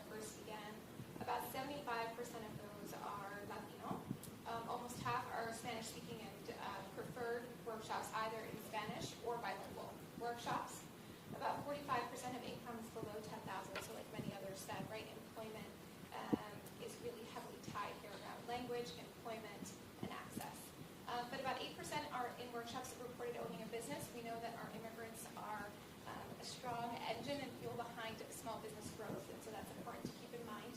And about 71% did not have a computer at home, so that was huge. When we surveyed through the call center, here's what we found overall. We found that generally speaking, the trends hold true around device access being a core priority and one-on-one support being a core priority. We found that when we teased out internet access issues, again, we're seeing about maybe 17 to 20% of participants needing that broadband access, but heavily around the laptops and the guidance. And then with the call centers, we were able to kind of see how trends hold true. We have a website that we will find ways to share this with all of you, but that is being made public.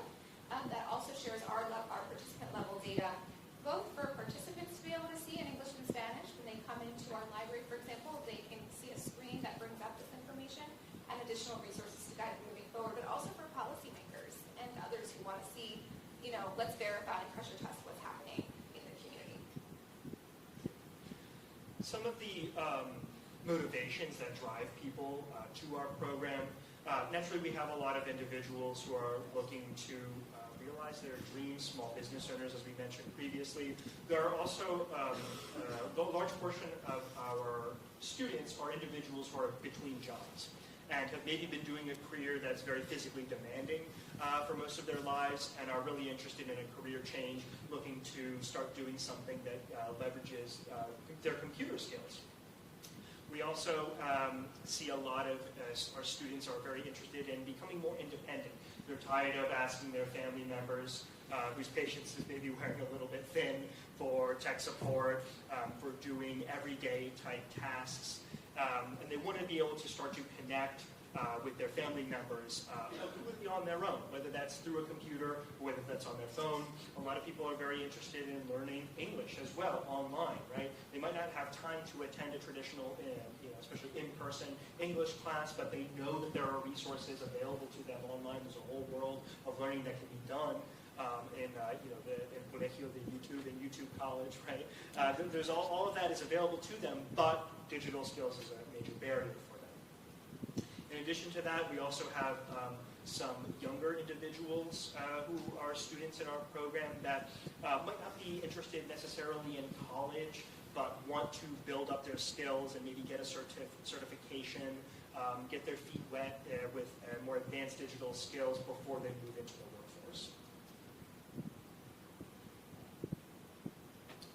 As far as our impact, you saw previously that we've served over 1,400 individuals in the couple of years that we've been doing this. We've also been very lucky to have a large amount of funding and donations for laptops. So we've been able to distribute over 700 laptops to date. So you can see that's approximately half of the individuals who attend our program were able to receive a laptop as part of participation. 87% of those who identified a goal in 2023 were able to achieve it, some type of digital skills learning goal related to health, workforce, or education. We also had over 20 small business owners get ServSafe certified at our computer lab. Over 120 have been able to had confirmed we're able to attain a job after participating in our program.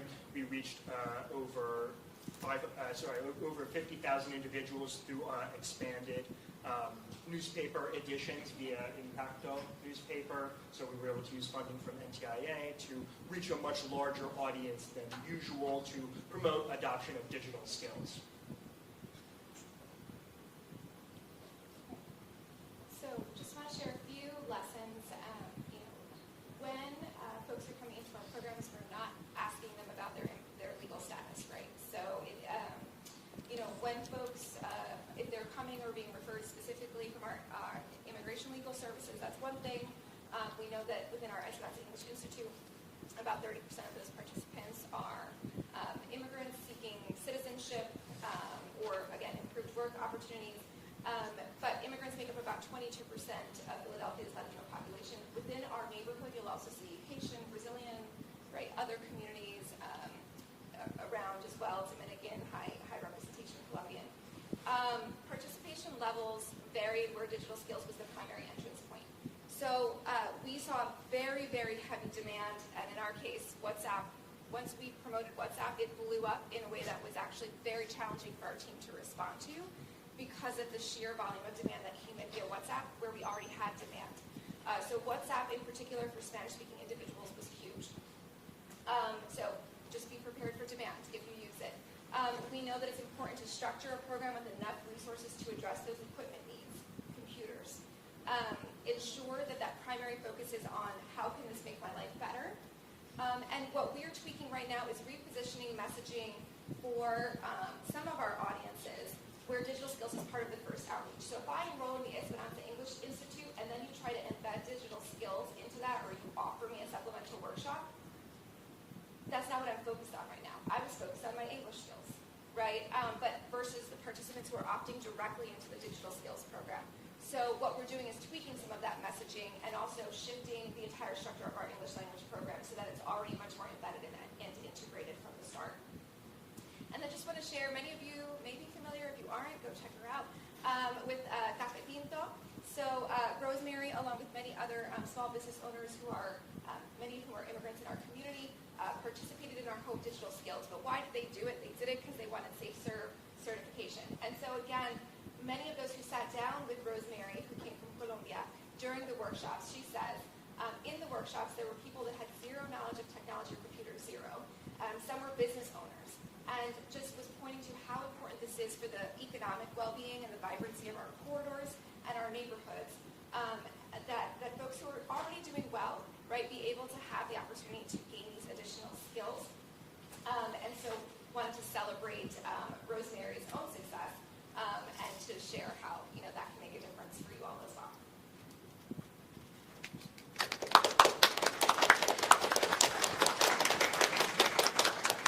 Thank you all for your outstanding work with our communities. Any questions? I know we're like a little over time, but maybe one or two questions from the audience. No? We're good? I will give you back. We're 7 minutes over, so thank you so much, and thank you everyone for coming.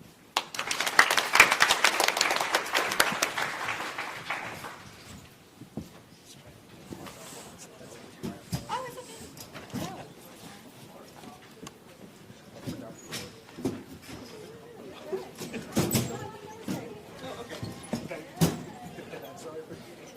Yeah, there's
Sure. Sorry. It's like funny to, yeah. Basically, I'm the project manager for a project that we're doing that's called Responsible Computing for Just Future. Ooh, cool.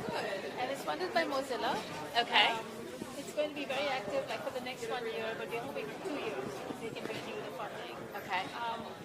there's several parts of it. One of it is to assess the curriculum at Penn, wherever technology touches, like either development, design, application of technology. Just to be more mindful to see how many faculty members are already thinking about just sustainability, and seeing if there's a gap that we, have some modules. I love that. Yeah, to have kind of like a clearinghouse of courses for responsible computing. So, so that's one thing. The other thing is working with the community groups to form a community advisory board. Cool. To get input from the community to see where we are lacking, what solutions can be developed. And then we have like a fellows program where we'll be placing undergrad students to work on solutions. So I was wondering, would there be any areas of alignment that, you might be able to help us either connect with or even be involved? I mean, I think that there's certainly areas of alignment within the Office of Innovation and Technology, 100%. There's probably folks in our office that would love to participate. It might be me, might be somebody else.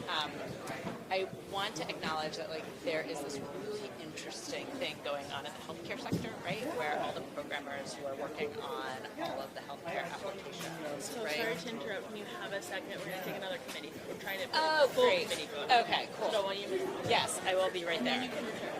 Is Stephanie coming in person? Or Yeah, she's here. She's went to the bathroom. Yeah.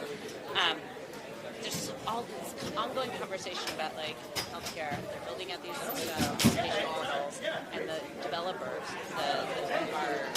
our young people, literally don't ever interact with folks who have to go through and deal with those systems from the ground level. Particularly if you're immigrants, if you're not English is not your first language, or you have a disability, or you're a senior, or right. And so. I was working with this wonderful person at CHOP, Dr. Sansani Craig. I don't know if you're familiar with her, who's an informaticist. And so she's yes. What's her name again? Sansani Craig.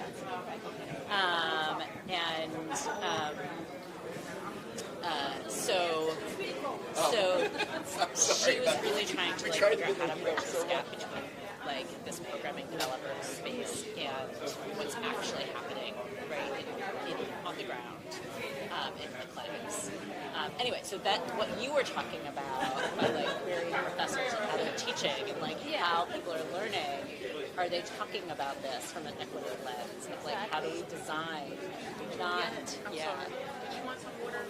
Oh yes. Oh my God, thank you. I can also talk to you after if you want to get set up. I'm sorry to. No.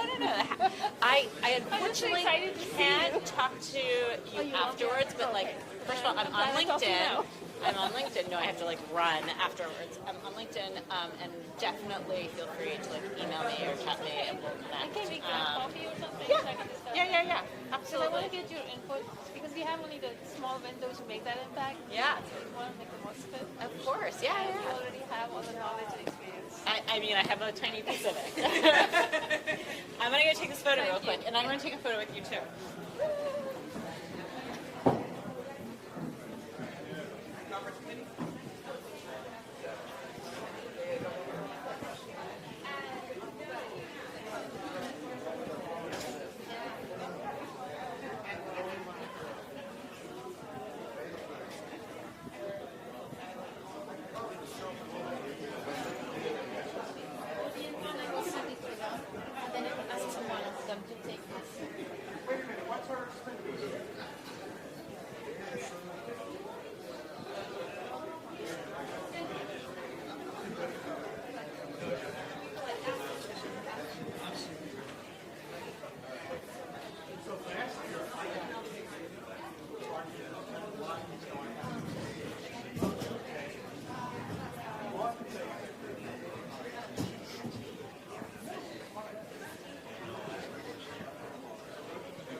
I heard you have to run right after. I literally have to get down to DC for Broadband Nation Expo. So I wish I was going today. I thought we should have went, but I don't know. I'm a little bit like regretful that I want to do it because it's such a hassle to just go down for a day. But because this was happening, I couldn't do like more than one day of it. So how was the last call? I wasn't on it.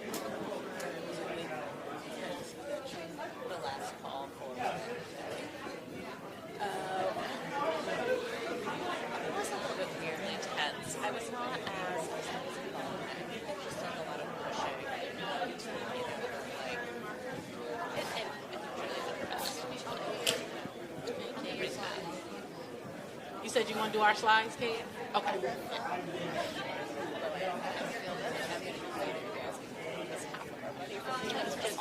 Your slide, and your slide. Yes. And also, thank you. She said she's going to beat me up. No, I'm not.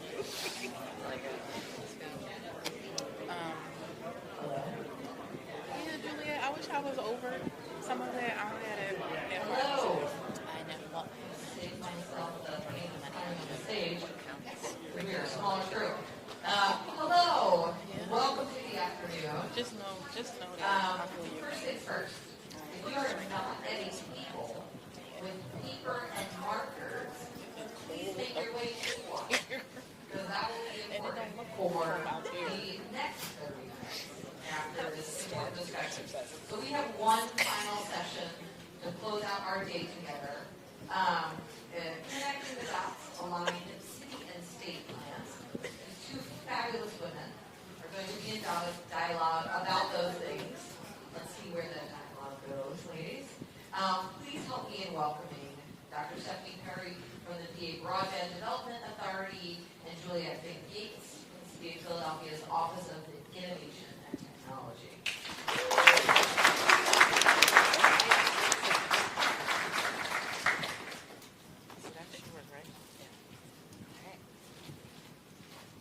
So, can you guys hear me?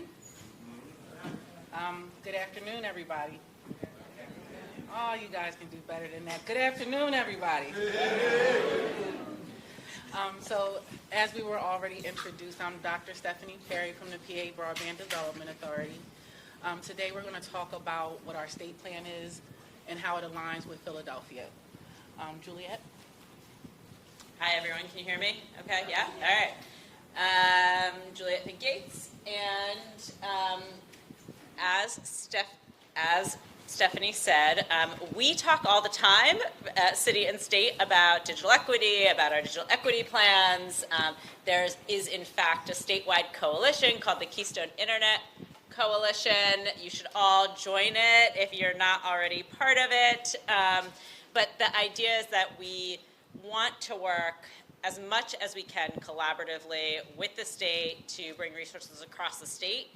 And of course, on our end, we want to bring resources to Philadelphia and talk about digital equity. So we want to align what our goals really is what we want to try to do. So I'm going to let Stephanie talk about the goals that the state has in their digital equity plan, and then I'll talk about how the city's digital equity plan aligns with it. So first and foremost, with our digital equity goals, we have five simple goals. And it's based on, first and foremost, 5 is about partnership capacity building, but that really is about getting into the roots of things, grassroots. Closer? Okay. Is that better? Yes. So what I said was, even though I'm going to start at 5 is about the grassroots. It's about getting back to basics, and it's about solidifying and strengthening that foundation. So it's about partners, capacity, and building. PBDA is not able to do what they do without their partners and sectoral partnerships. 1 is about access to internet as well as broadband. It's about devices, software accessibility, number 2. We're looking at the programs that are currently available across the state, but in addition to that, we're also looking at whether or not individuals have access to the internet. If you don't have access to the internet, but you have a device, it's really just a device. It's about knowledge. It's about that education, the digital skills training that you just heard about, the learning, being able to bridge the gaps between different communities as well as the services and things that are out there for them to enhance their well-being. And number 4, it's about safety. And when we talk about safety, we're talking about safety online. A lot of communities are hesitant to go online or even to use devices because of the lack of education or skill set that they have. So part of our job is to provide supports around that and to get those funds out into the community to make sure that cybersecurity as well as education builds up and empowers those communities. And then I will pass it over to Juliet so that she can discuss Philadelphia. This is a lot on a slide, I realize, when I'm looking at it with you all. And also, I think I need to stand up because it's freezing up here. So I'm just going to actually move away from where it's blowing, if anybody doesn't mind. Stephanie, you should also come move away from where it's blowing, because it's actually not blowing I was going to say, if you see us shivering, it's not because we're scared the of mic you, is not it's because working. we're freezing.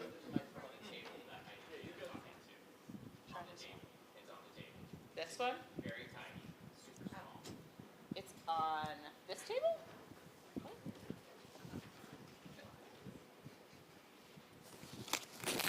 For our live stream participants so they can hear. Ah, okay. Live stream participants. Is this close enough so they can hear me? Okay, cool. So Stephanie gave a great overview of the state's digital equity plan. We created our plan we released it in early 2022. I believe the city of Philadelphia, we did that in collaboration with actually many people in this room, the Technology Learning Collaborative, the Digital Literacy Alliance, key folks across the city government who had kind of pieces of digital equity in their portfolio. And like Stephanie's plan, there's a lot of overlap and work that we are in agreement on. And that's largely because I think in this digital equity world, we often talk about the three-legged stool of internet access, devices, and skills. And I think one of the things I want to point out is that in Philadelphia and at the state, there's reference to the foundation, right, those partnerships. We have a reference to the ecosystem, right? Like, we need to be able to sustain this work beyond administrations and beyond this particular funding moment. And so I think our ecosystem component here in our digital equity plan, which is goal 4, kind of aligns very closely with the state's partnership goal 5, I think it is, right? So I'll start there for a second. Our goal as a city, like I said, was to really make sure that, there were folks that digital equity could be embedded in a number of places. And so we wanted to make sure we could sustain that beyond this moment in time. We wanted to build the capacity of our municipal government, and which is something that we've been working on. We now have 3 positions in the Office of Innovation and Technology devoted to digital equity. In 2020, we had 1, that was me. We have multiple positions in various other departments focusing on digital equity too, and I think it's becoming a bigger issue across the board in the city. Outside of the city, we also wanted to seed capacity, though, at the nonprofit and educational sectors for digital equity. We can't do it alone. We needed partners on the outside of the city to actually be lifting up and raising this issue. And I think the testament to this conference here is how well TLC has actually done that, along with many other partners in this room that I could call out. I think Drexel's always been a huge leader in the space. Temple's been a huge leader in this space. There's a lot of you guys who've been doing this work for a long time. That could not happen in seeding this ecosystem without you guys. We do want to continue to establish this consistent benchmarking and knowledge base, this data of like who needs these services and where do they need it and what does that look like and what kinds of programming do they need. We're still working on that. We don't have like a consistent plan for that. It is to be coming. But we have some initial data that we've been collecting that we've been sharing out as we do collect it. Going back to goal 1, consistently devices is something we hear over and over again that folks need. It is totally in alignment with the state's plan. No surprise there. Devices is a huge need.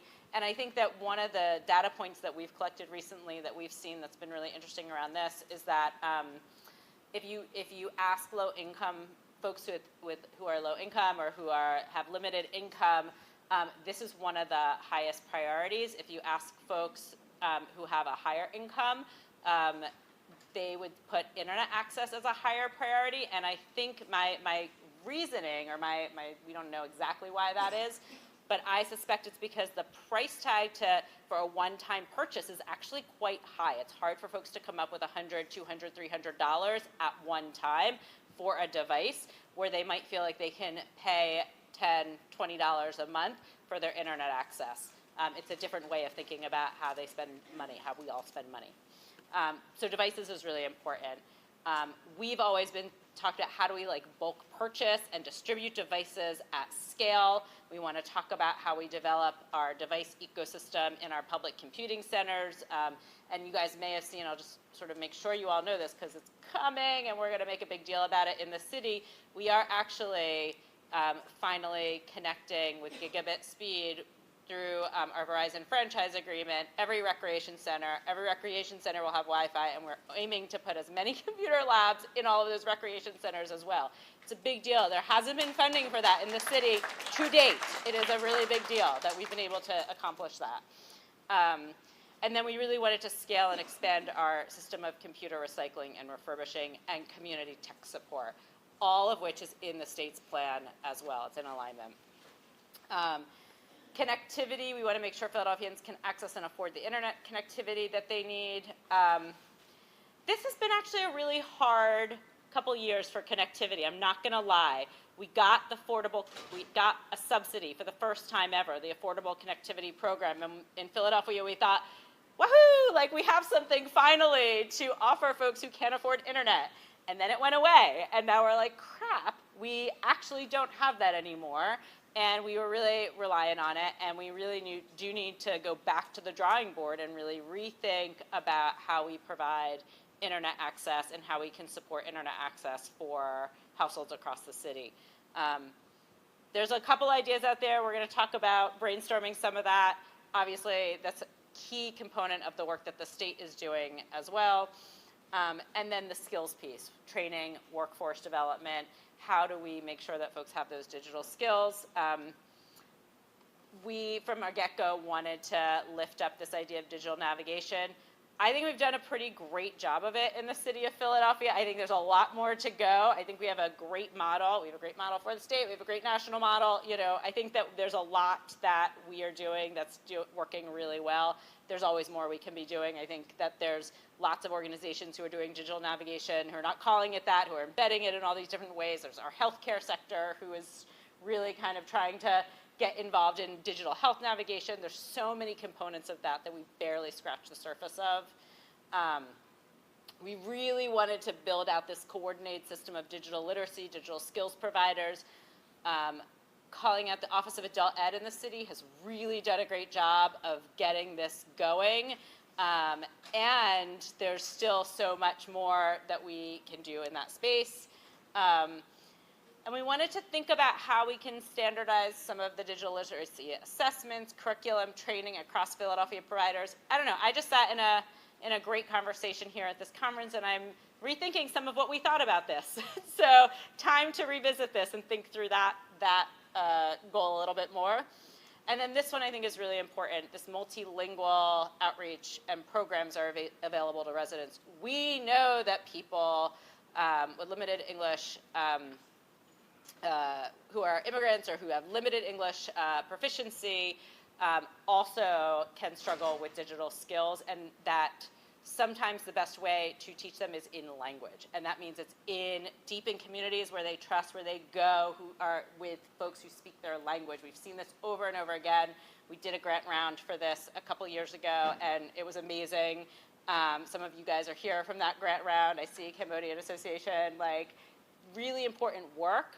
And how do we scale that? How do we lift it? How do we make sure that everybody who's working with folks who need in-language support can get that support? So those are just some of our things. I will also say that we are now about 2.5 years into this digital equity plan, and we are at the process of completely revising it. We also have a new mayor. There's a lot of new energy and initiatives, and so don't be surprised if you see a new roadmap and plan coming out in the next 6 months or so, and that we tap you all to help us with that, starting probably with this conversation today. So I'll pause there. Thank you, Julia. So I want to ask a question to the audience. Who in here knows what a digital equity ecosystem is? That's not fair. I'm not picking it. The person in the back with their hand up, would you mind standing up and saying your definition of digital equity? Yes, you, sir. Oh, you picked it.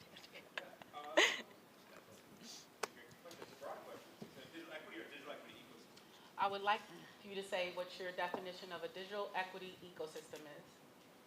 I believe it's a cooperation between local governments, nonprofits, higher education anchor institutes, and communities working together to solve the digital divide. Does anybody have a different definition? Thank you.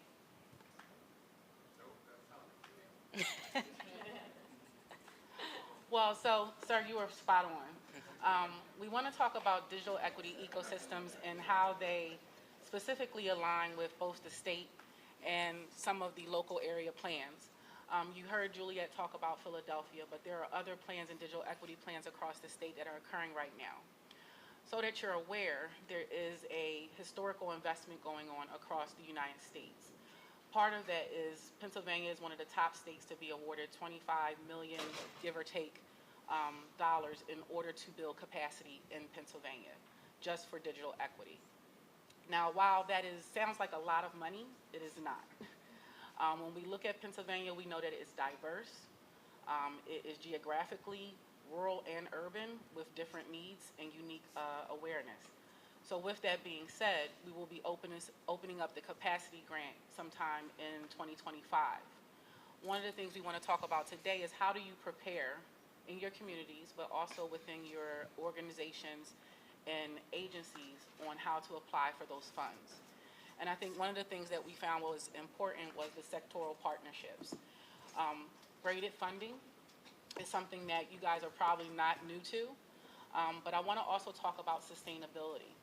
Oftentimes we get these federal or state grants, we get these funds, but we don't have sustainability plans.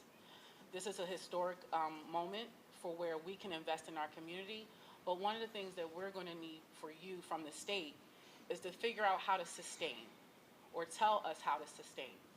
So some of that information may come through via surveys or information or when we do outreach. And so we're encouraging you to reach out to us, give us feedback on what you view as a sustainable plan.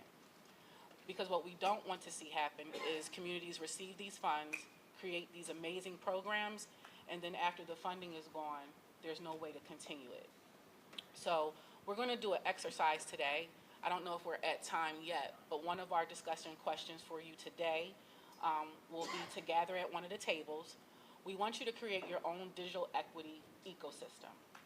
You know what currently is available in there, but what is missing? What is missing in the digital equity system? And what does the state and local Philadelphia need to know about? So I'm going to ask everyone to kind of gather at one or the other tables. And you're going to answer these questions. How does your work support the city and state digital equity plans? And where do you fit into your local ecosystem? And then 2, what is missing from that ecosystem? What other priorities would you like to see investments in? So please join, gather at any table. I'm going to ask that everyone pick a lead and a writer.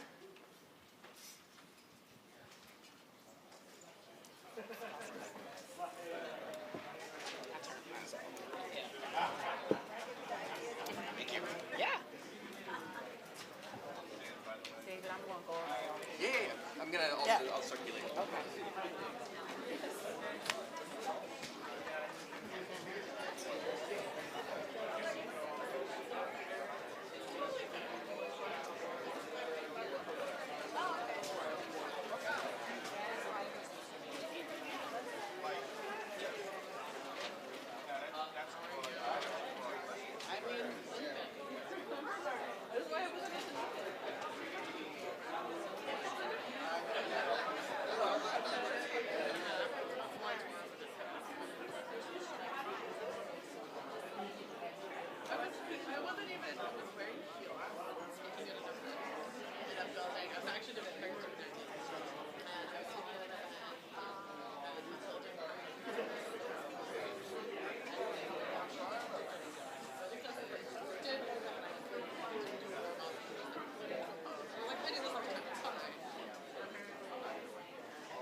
Dash out and hit the road.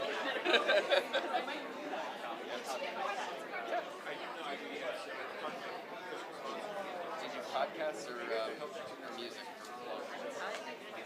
Okay, so the podcast I'm listening to is called The Big Dig, and it's about the Big Dig and about the history of it. So it's very informative.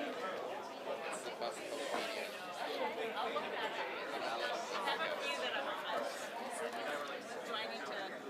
I think you're okay.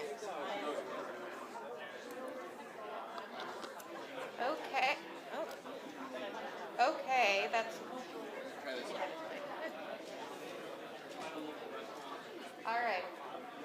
Hi, everyone. We're going to ask you to wrap up your conversations. It seems like you're all having wonderful conversations. So we're going to ask you all to just share out in just a moment some of the conversations that you've been having at your tables.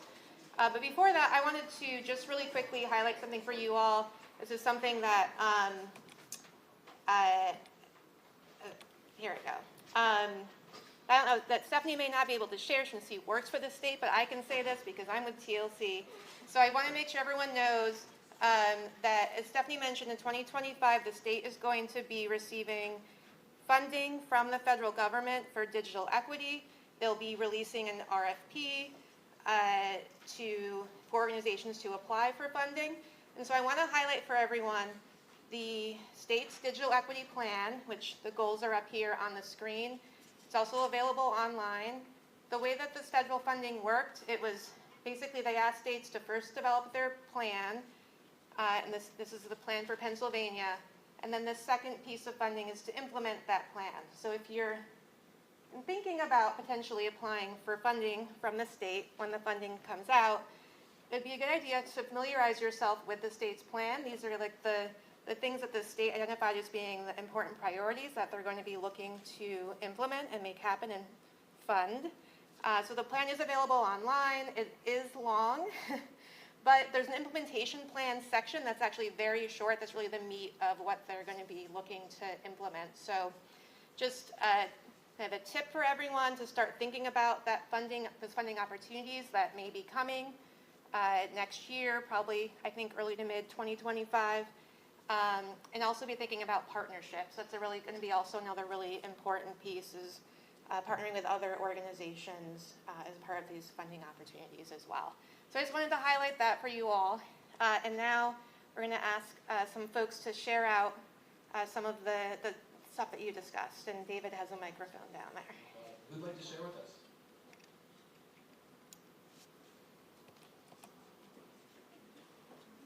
So no need to read the whole thing, but give us a sense of your role in the ecosystem and your what's missing. All right, so we kind of had a wide range of people at our table. We have a few of us from the library, and we're centered on the community and providing computer availability, digital navigation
adapting fast enough to all of these things.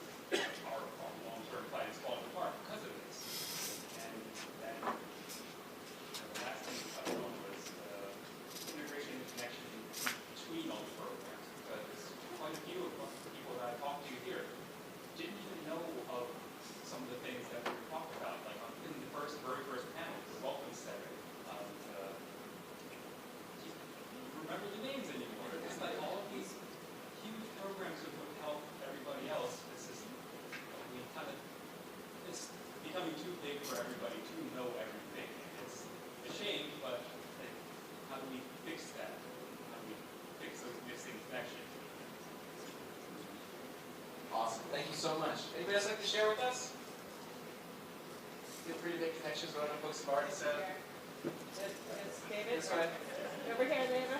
Just say warmer or colder, and I'll figure it out.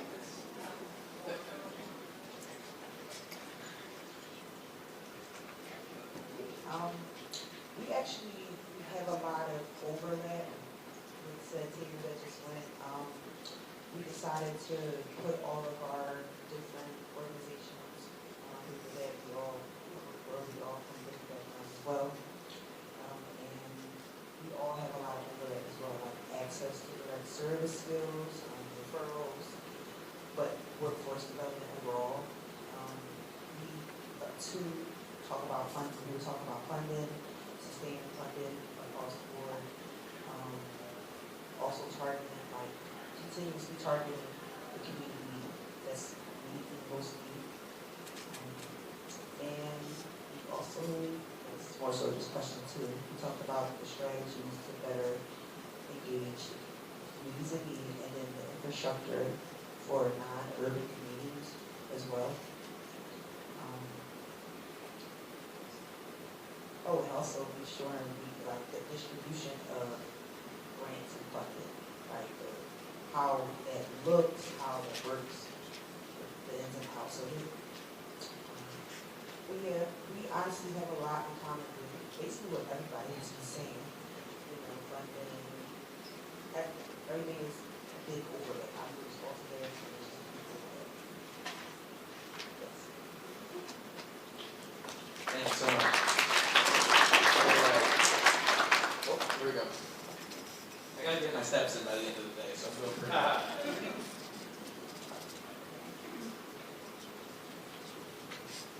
Hey everybody, we're another group from the Free Library, so as far as what we're providing, I think we hit just about every point from the devices, connectivity, training, and ecosystem. We either do a lot of that work ourselves, or like we'd like to think of ourselves as a community hub where if we can't do it, we'll refer you out into the community if we can. As far as what we're missing, I think a lot of, we'll definitely echo on a lot of what the other groups have said, but a big one for us is cultural blind spots. We like to think we're in the community, but we can't have our fingers on the pulse of everything. We do miss out on some of that. Obviously, funding is a big one. We do have Wi-Fi in the library buildings, but we think there might be like some kind of legal barriers that's preventing us from sharing it out with the community, and we'd like to know more about that. One thing that I'll say is like on a very granular level, like we're talking about big infrastructure and like thousands of miles of fiber optic cable and big wireless towers and all that. But like, where's everybody going to sit while they're using the computers? Are there enough plugs for everybody to charge their phones and their laptops? That's a big one. I guess the last thing we'll hit on is better advertising and promotion of our own services. Like we have a lot of great things, and so often when we're helping people out at the library, what we hear a lot is we didn't know you guys did this. Just a better marketing. Maybe some of that comes from the cultural blind spots, so just having the ability to reach out to the community. I think that's pretty much it. Thanks, everybody. Anybody else like to share? It's okay if you're far away from me. You shouldn't feel guilty about it.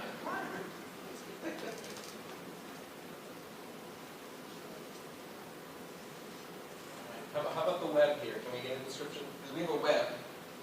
Everything is connected.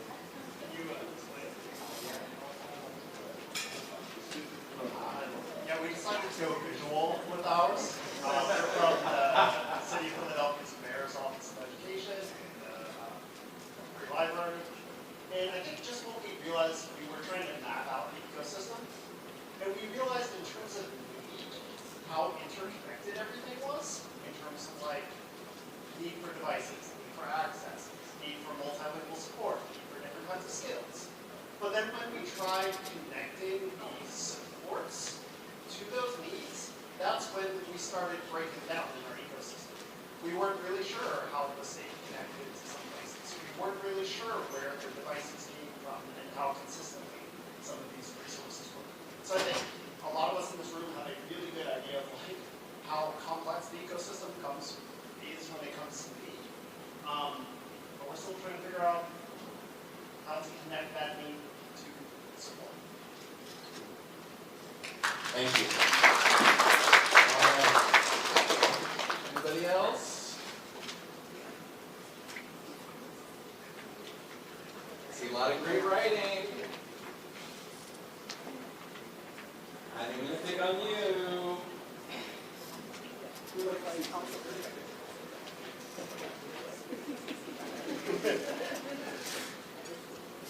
I don't know if we have that much to add. I will say we specifically said funding to build, to expand internet access. Like, that sounds like a no-brainer, but there's not a lot of funding actually going to build internet access. There's lots of funding for digital equity and other for digital literacy, but especially because we're not going to get federal funding as much as we were hoping for building out the infrastructure, finding other sources of funding for building more infrastructure would be great. I also really like what someone said about benches. Trash cans, benches, like we need those things too to stand outside and use the internet, right? Or to sit outside and use the internet. So I think it does speak to a broader ecosystem, just digital technology. Other things this is to asset mapping to enhance collaboration, meaning figuring out all the different kinds of map in more detail, and also where funding sources are that could be applied to digital equity. It's probably for all of us a constant quest for the right funders. Research to provide data as evidence for continued funding, sustainable consumer awareness models.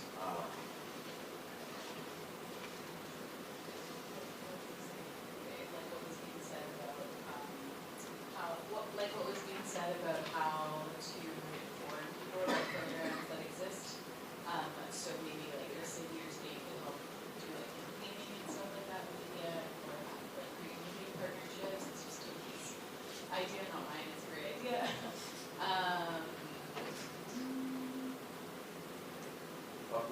Public Wi-Fi, more public Wi-Fi. That's something we have to wireless care a lot about, but also maps so that people can find public Wi-Fi and go to the right areas.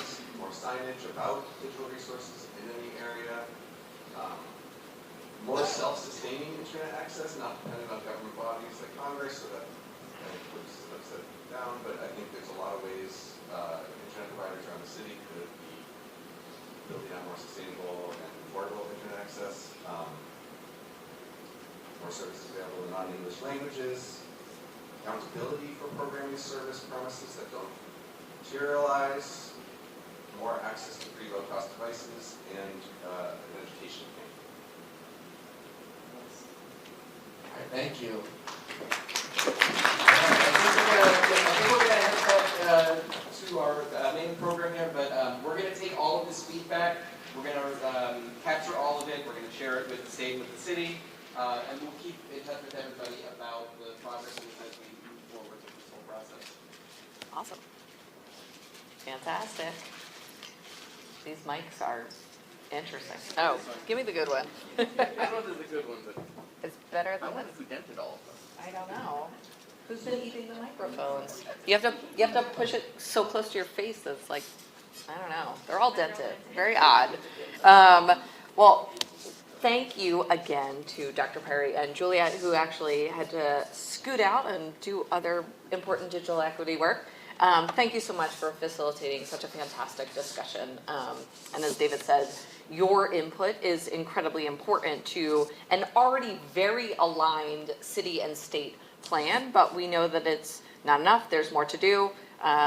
Sir, I like that you thought that you weren't going to add anything to the discussion, but I think you found some great things.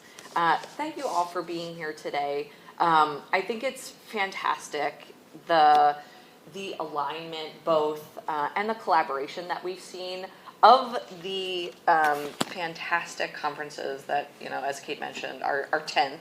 I truly think that this is one of the most integrated collaborative that we've seen, everything from AI to the workforce to digital equity to digital access. We've really covered it all, and I'm hoping that you all made some fantastic connections today. You heard about something that you didn't know existed. You got a card, made a friend, and can tell someone else about something new that you learned about. And finally, what conference would we be if we didn't thank, again, our incredible sponsors, who, can I go to the next slide? Nope. All right, anyway, our presenting sponsors of Comcast, our platinum sponsor of Verizon, and obviously our event space sponsor, Temple University. And last but not least, thank you all for everything that you do every single day. This conference is for you, it is by you, and certainly our work at TLC is to uplift the work that you are doing and build bridges to other things that need to happen together in our incredible region. As you are leaving today, maybe pick up some archival TLC swag if you haven't already. As you can obviously tell, we are a growing, changing organization who will have perhaps, a new logo and colors next year. So those are going to be hot commodities. But also, before we go, I'm going to embarrass her a little bit, but can we give the biggest round of applause to Kate Rivera, a fantastic executive director, for all that she does every single day. To David Cooper Moore, who is bringing it, facilitator extraordinaire, to our fantastic board of directors, and to the planning committee, without whom none of this would be possible. Thank you for 10 fabulous years. Thanks, everybody. We will see you very soon, I am sure.